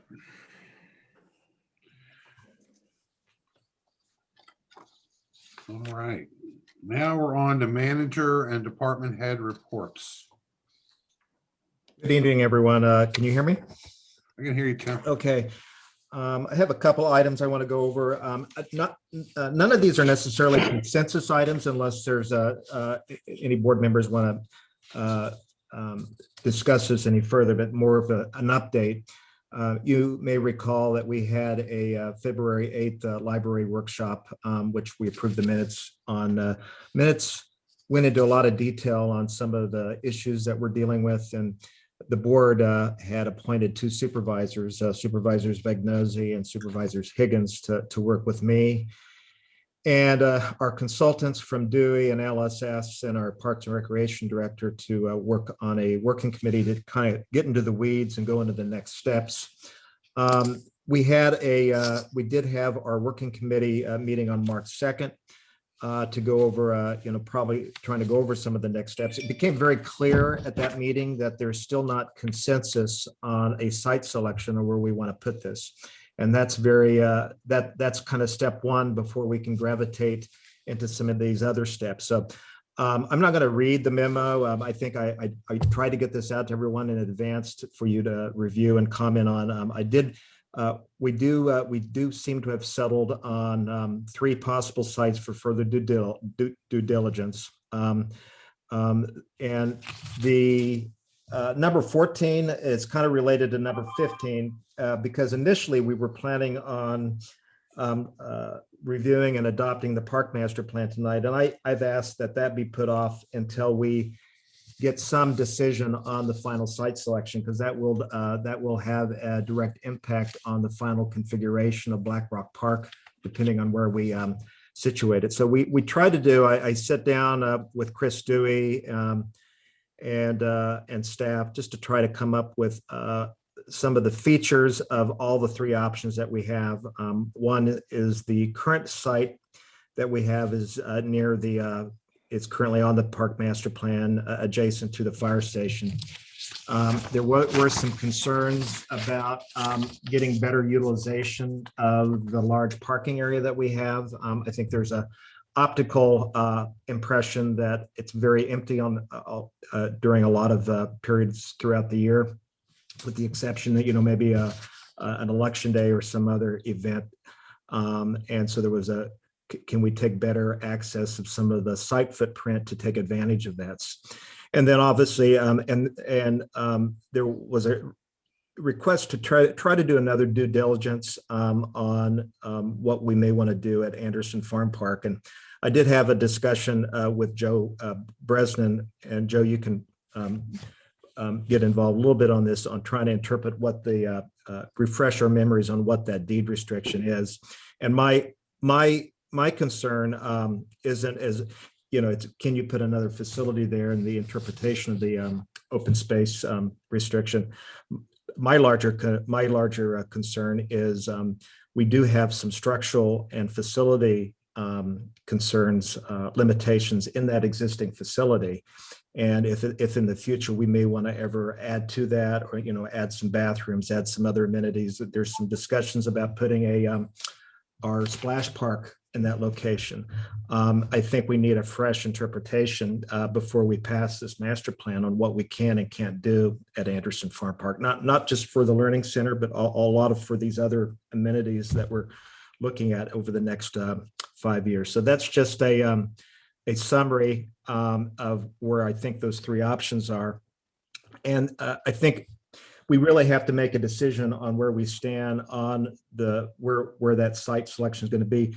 That then we can go into some of the next recommended steps through the trying to get more of a schematic design. So I tried to outline, and you could probably have put 30 or 40 steps. What I tried to do is give the board 8 progressive steps on, once we decide what the site is, some of the next steps that we would want to take. I'm not going to read this verbatim, but it's we would need to get into another phase. Eventually commit ourselves to, the board would need to commit to some 3D renderings. The conceptual plans that you saw on February 8th was kind of a very conceptual plan with limited board input. The 3D renderings would include board input, and it would start to take some form where we can eventually have a more definitive capital campaign and marketing program. And we're kind of in a catch-22 because a lot of what the board may be willing to do depends on how much capital financing we may bring in from a campaign, and we would like to bring on a consultant to give us an idea of what that capacity is, which would help us with some of those decisions down the road. So anyway, that's kind of a round out update on where we stand, and I'm going to move on quickly to the next item because it's related. Bill and I spoke this morning. Mr. Township Manager, can I have a question? Yep. So the library working committee update. So I have a couple thoughts on that. First, Mr. Starling, you mentioned like the traffic there. And that's a good point with the firehouse and the crosswalk earlier. You brought that up. Positioning, again, for lack of a better term, library / technology center or whatever it is. We already have an existing access point north or west of where the firehouse is being built, and that would be the access way. It's the back end of the exit from Black Rock Park. There's already curbing there, so we already have a facility or an entrance there. And look, Mr. Porter spoke regarding Anderson Park, and there's a lot of anxiety there. And Mr. Porter came in to keep the temperature low. And I think we just need to end the Anderson Park discussion and focus away from there. Otherwise, there's going to be anxiety with the people. So I'd like to make a motion that we abandon any thought or any consideration of using Anderson Park for a potential library / technology center. I'd just like to make a vote on that we abandon all consideration of Anderson Park for this facility.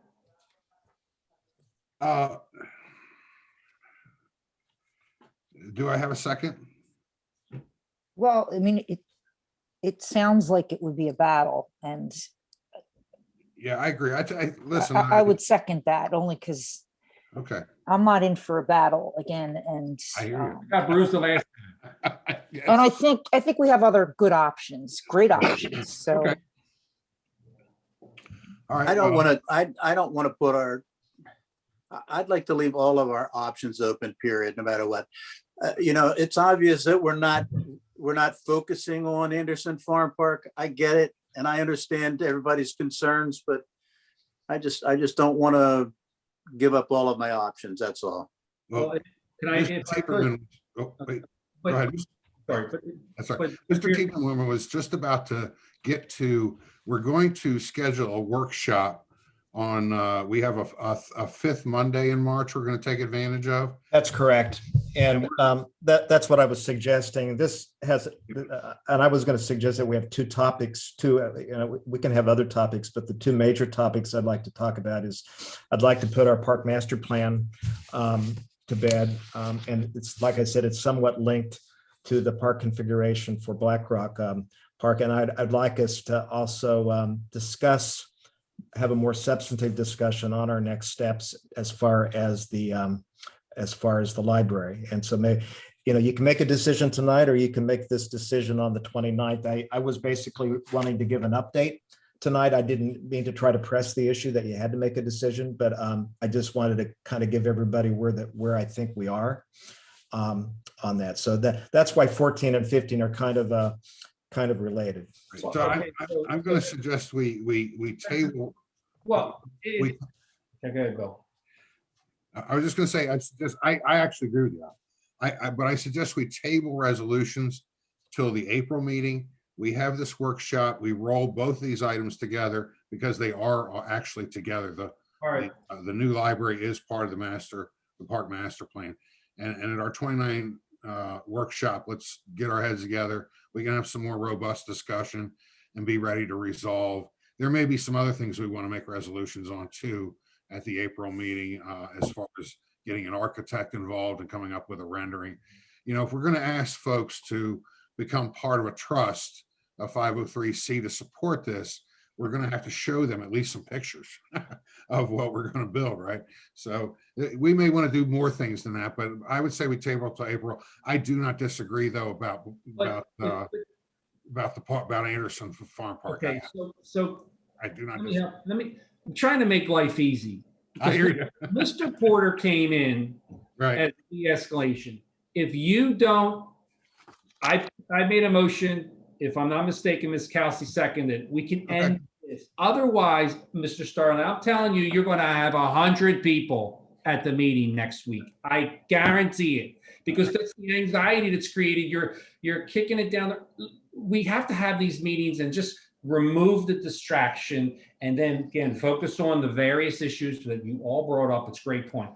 There's a motion. If I'm not mistaken, there's a second. You do. Yes, there is a motion on the floor and a second. The motion is to to eliminate Anderson Farm Park from consideration for the new library / learning center / whatever. And I'll call the roll.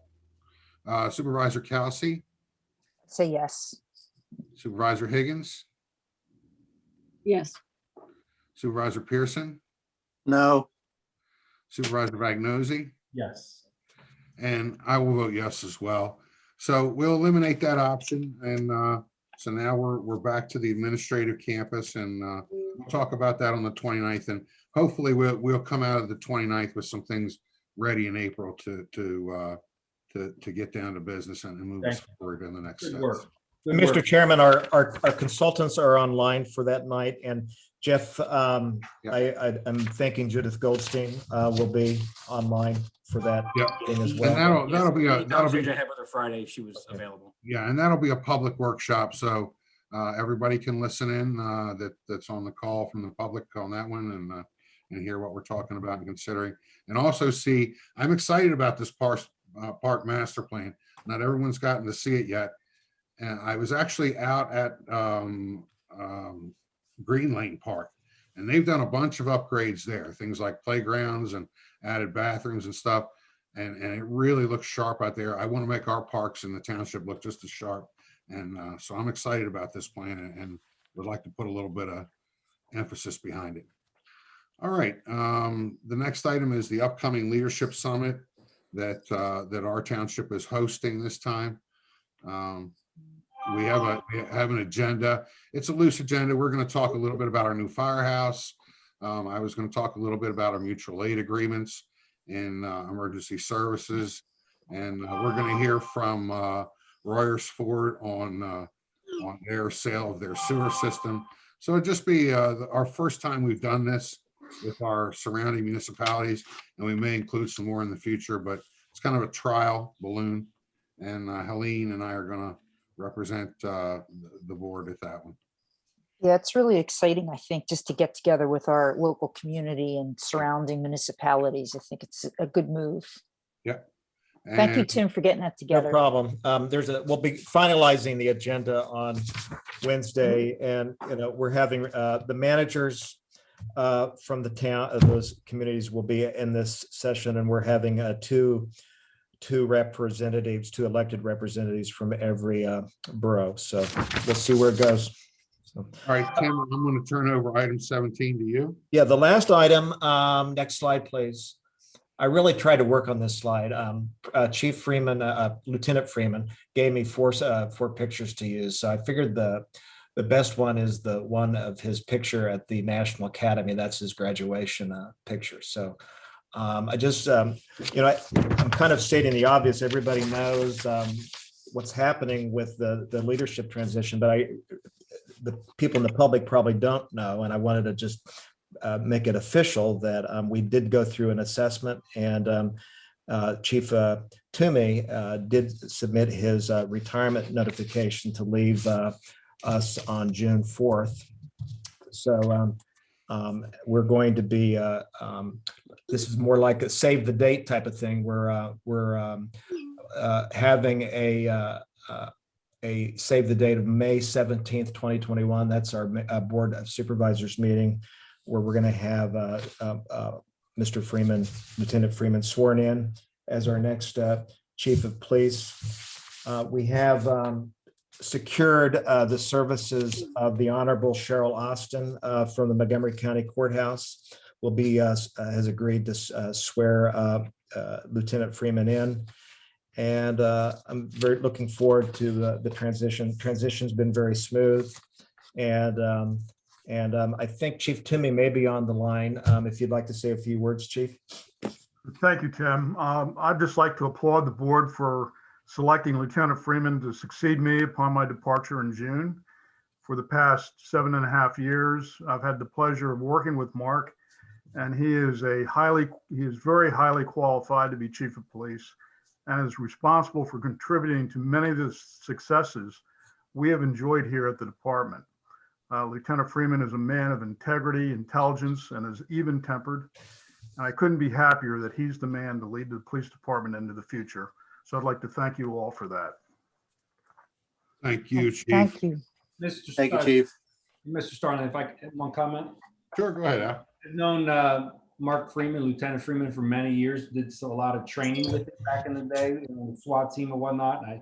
He is an extremely well-liked police officer in Montgomery County. Extremely well-liked. We are lucky to promote this fine gentleman to Chief of Police. Thank you, Al. I appreciate that. And I, the fire department's kind of been stealing the spotlight lately with the new EMS building and all that. But one thing I wanted to point out, we have a fully accredited police department in this township. Not all townships and municipalities do, not even all in this area. And that's a big deal. And it's 3 years running. And just recently, our police department became accredited to the United States Justice Department. And this is a big deal. And it shows that we're using outstanding policies and procedures that are well accepted in the law enforcement community. And so I applaud Chief Toomey, and I'm also delighted that we'll be handing the reins to Mark Freeman in our May meeting. So yeah, good job, guys. Well done. Yeah. Thank you, Mark. Thank you for grooming Mark Freeman. Appreciate that and all that you've done for the department. And watch this slick transition. I hear their egg production is also up in the police department. and speaking of eggs, we're moving to the consultant reports. And Mr. Dingman, I hear that Evan and Evelyn Eagle of Arcola, PA are preparing the nursery again this year. I didn't name them. That's what they go by on Facebook.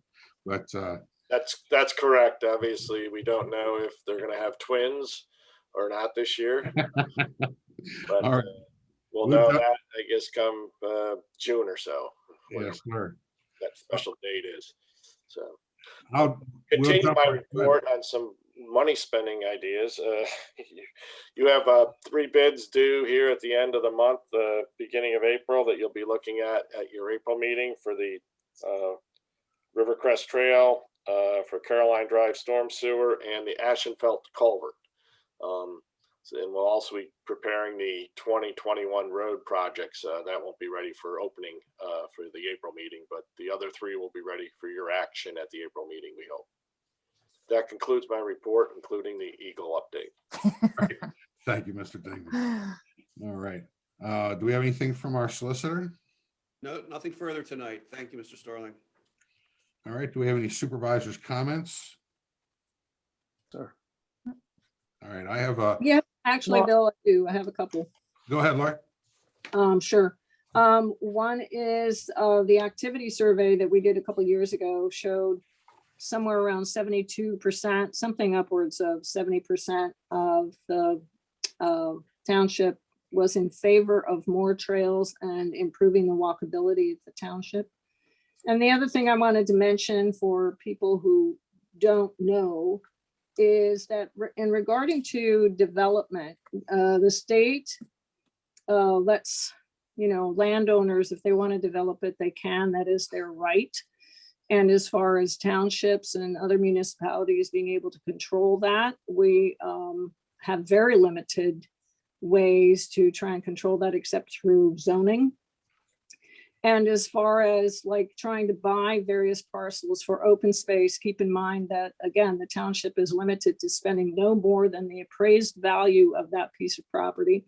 And if a developer comes in and offers the seller, the owner, a significant amount of money more than the appraised value, then most likely that seller is going to sell to the developer because it's more money. And it's rare that the landowner wants to sell to the township for only the appraised value. And I just wanted to throw that out there so that people could know a little bit more about some of the limitations.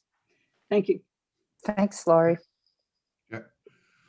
All right. I have a quick book recommendation. I just started it last week. It's a book called Code Breaker by Walter Isaacson. It's structured around the biography of a woman named Jennifer Doudna. And she won the Nobel Prize along with her partner, Emmanuel Charpentier, French chemist and an American chemist, 2 women, for their work in RNA and the CRISPR, which is part of the technology that has developed these vaccines. And so it's a good book, particularly if you have a young woman in your house. who's interested in studying science, I would highly recommend putting this book in her hands. And I just want to say, I'm cognizant of the fact that we have been locked down and we are sick of it, all of us. And I know our nerves are fraying. It's been a long year. And I really feel like we're about to crush this thing. And in the next couple of months, as the vaccines roll out, I think we're going to see the numbers just plummet. And I hope by midsummer, we are fully back to normal.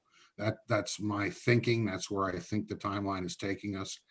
But in the meantime, everybody needs to continue to do all of the things that they've been doing, mask up, social distance, until we can get enough vaccines in arms to really crush this thing.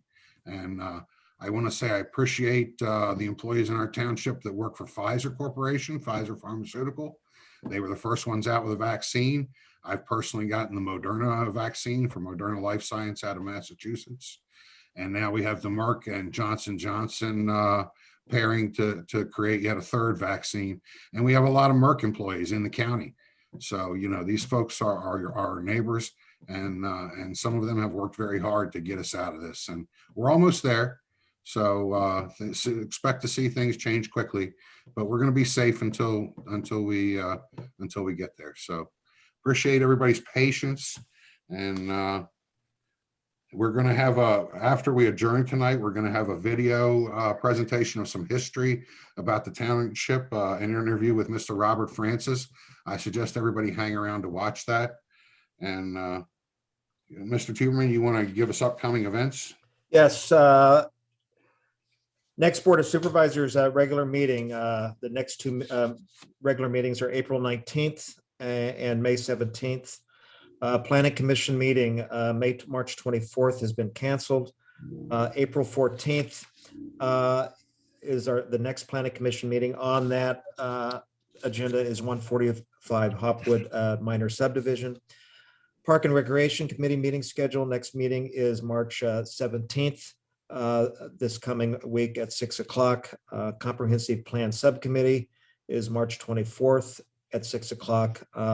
Our next Municipal Authority meeting is April 1st at 7 o'clock. And our first organization meeting of the Human Relations Commission was, we did hold that and convene that, and they're looking at getting some future dates for training. So that hasn't been scheduled yet. All right. If there's nothing else, I will entertain a motion to adjourn, and then we can watch the video of Mr. Francis. Can I get a motion to adjourn? I'll make a motion for adjournment. I'll second that. All in favor, say aye. Aye. Aye. Aye. Hmm. Thank you, guys.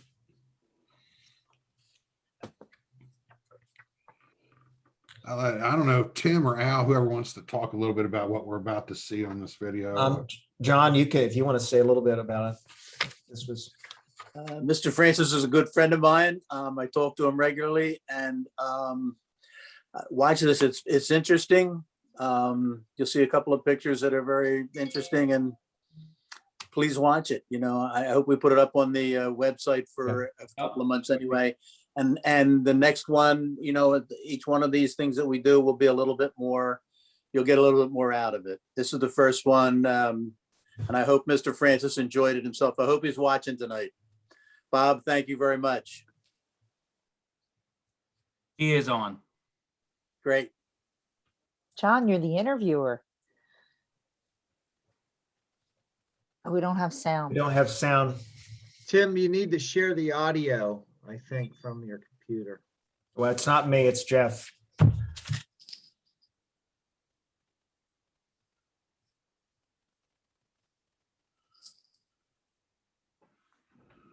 You really need to get that guy off of the screen there. I know. Now hit play. John, I think you look better now than then. When was that? That was your name? My name is Bob Francis. There you go. Born in Oaks back in October the 2nd. I thought the meet was 1927 on Montgomery Avenue in Oaks is where I came into this world here.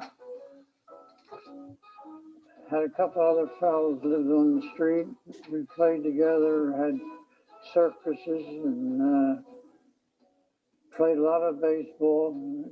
We had a little field behind the lodge hall on Montgomery Avenue, and we always had makeup ball games there. Had a lot of fun. We did a lot of wintertime. We did a lot of ice skate. Well, we learned to ice skate on Jarrett's Pond. It wasn't deep, so if you fell through, you didn't have to worry about getting too wet. Because in the wintertime, they drained the canal down till spring. And then later on, they didn't drain it down, and it used to freeze, and we could skate from Oaks to Mont Clare up to the other locks and back.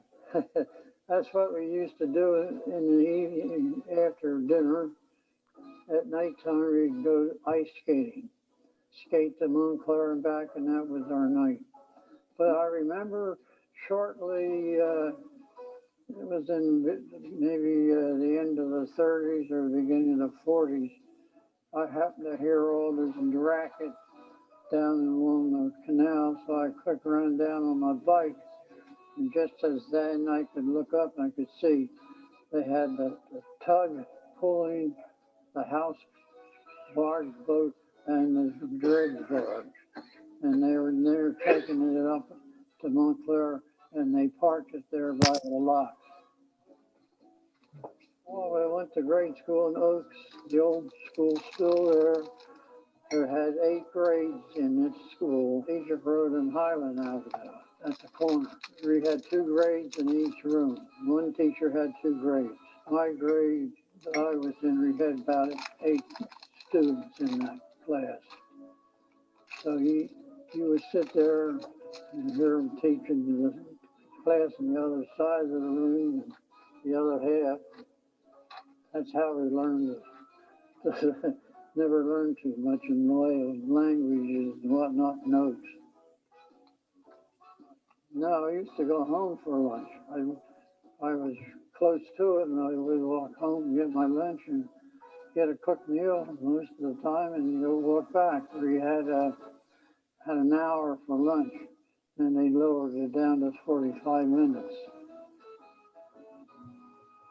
Eisenhower in Norristown. The 8th grades were in Oaks, and when you went to junior high, you had your choice. You could go to either Phoenixville, Collegeville, or Norristown.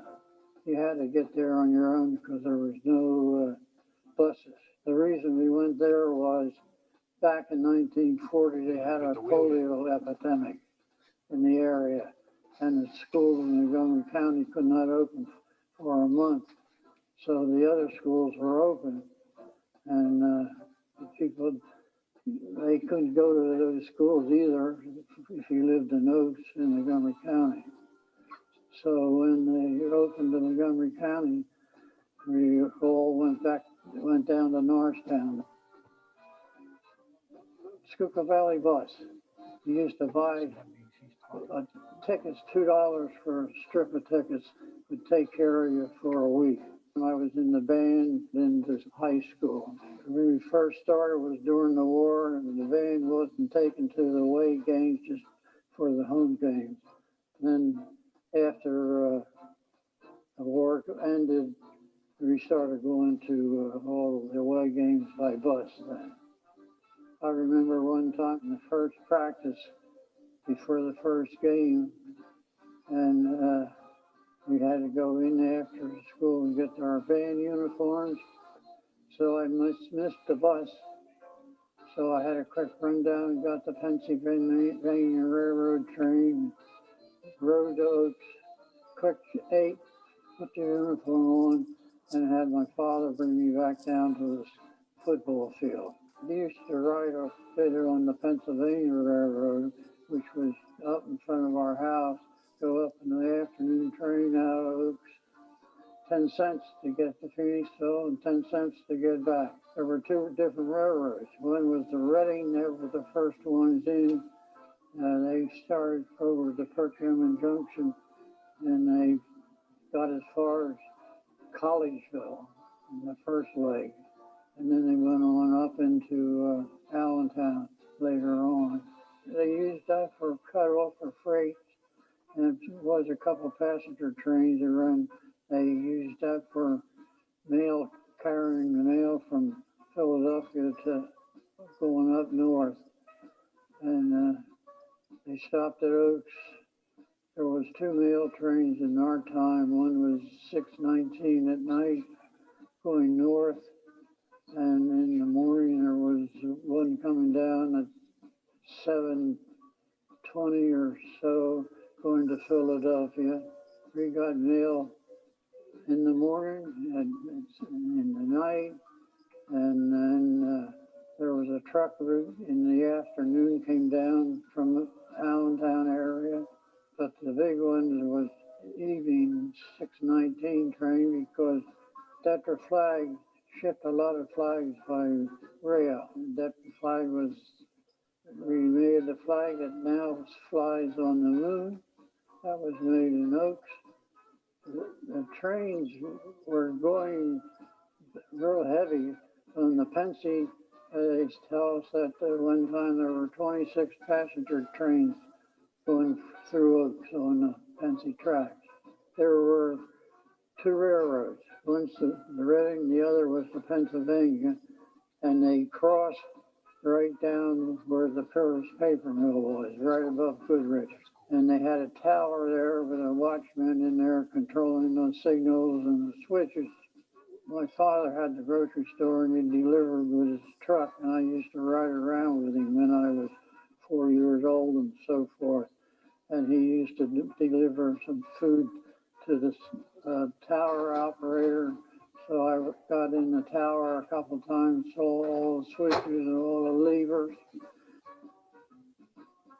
My grandfather had the store right next to the railroad tracks, the station. My father had a store at the end of Brower Avenue and Egypt Road. One was a grocery store, the other was a general store. I used to go down and buy my sneakers down there. Sometimes we bought corn from Nielsen when they had it, but once a week he would go down to Philadelphia to Dock Street and get all the produce. He'd go down 3 o'clock in the morning. And I used to ride with him sometimes down for that trip. Learned a lot. In the 30s, every year we would go down Seaside Heights for a week. Stop off in Lakehurst, go in and see the Limps. And also the Hindenburg was there at one time. We went down and we went through the Hindenburg.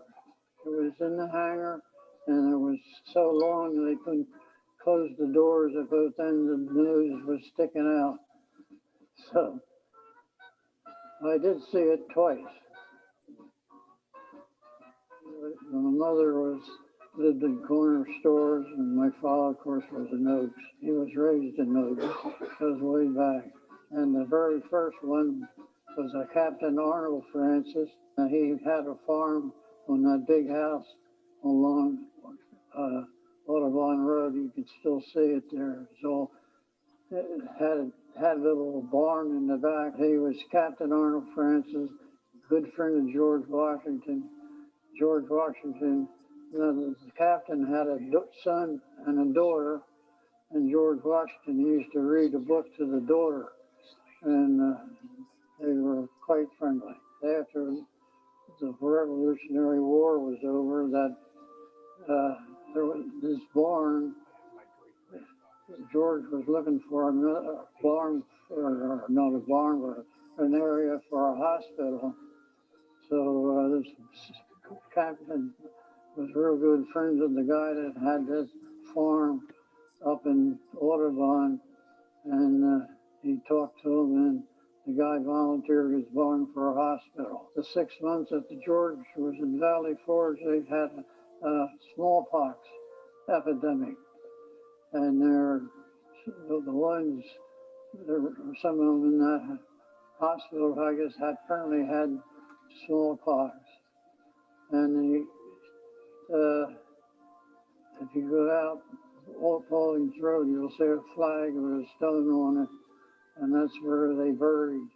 There were 6 bodies buried in there. And my captain, my great-great-grandfather, he didn't want to be buried publicly. He didn't want a marked grave. But we do found out that he's probably one of the 6 buried there on Audubon Road. And it's still there. It's all fixed up as a residence. And there's a plaque on the door, front door, that it was a hospital. My grandfather was born in that house, and my great grandfather, I think, was born in that house too. And there were 2 other Francises. There were 4 Francises in line in that house. I think over at Harvard High School football game one day. That's where I met my wife. Got talking to her over Haverford, and she had a couple of friends from Jeffersonville and whatnot. One of them had a friend over in Gwinnett or somewhere over there, whose father was a big wheel in Philco radio. He had this big house, and she used to throw parties, and we would go over there. So then Dot and I always drove and took the ones over, and that's where we really got acquainted then. Well, we were married in the Calvary Baptist Church in Norristown on Marshall Street, 1948. Had a reception at the Bungalow Inn. The reception wasn't like they had today, a big blowout. It had just cake and ice cream and a late refreshment. 5. First was a boy, and the rest were girls. Deb, Barb's the one that's here, Cindy, and Pat. And the boy was Bob. Yeah, we have 8. Is that 8? 8 grandchildren and 8 great-grandchildren. 12, okay. Had to check with the boss. Right. They're scattered all over. As soon as we moved back to Louis, I became a member of the fire department. I was financial secretary for a few years. I was active in, we put on shows in the firehouse, and then we used to have dance shows, and we had a lot of good times there. It used to be fellows would go in there and they'd get their sodas and the other stuff they could get. They used to have beer and this one night I heard all these sirens down the road, and we were in bed. It was late, around 11 o'clock or so, and I didn't hear the whistle didn't blow because it couldn't blow.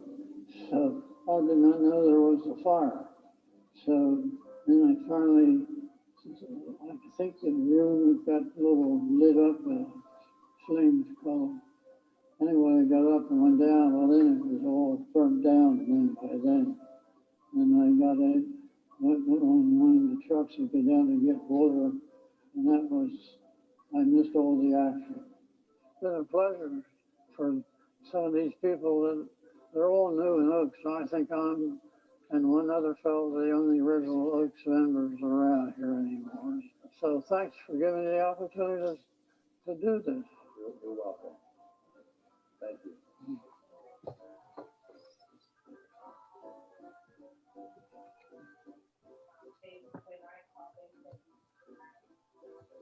John, that was really great. Yeah, thank you, Mr. Frank Yeah. and John. Yeah, I think It's Tim, fun. we're planning on putting that up on the township YouTube feed, right? It's already on the township website. So yeah. Okay, That's All right. correct, Bill. great.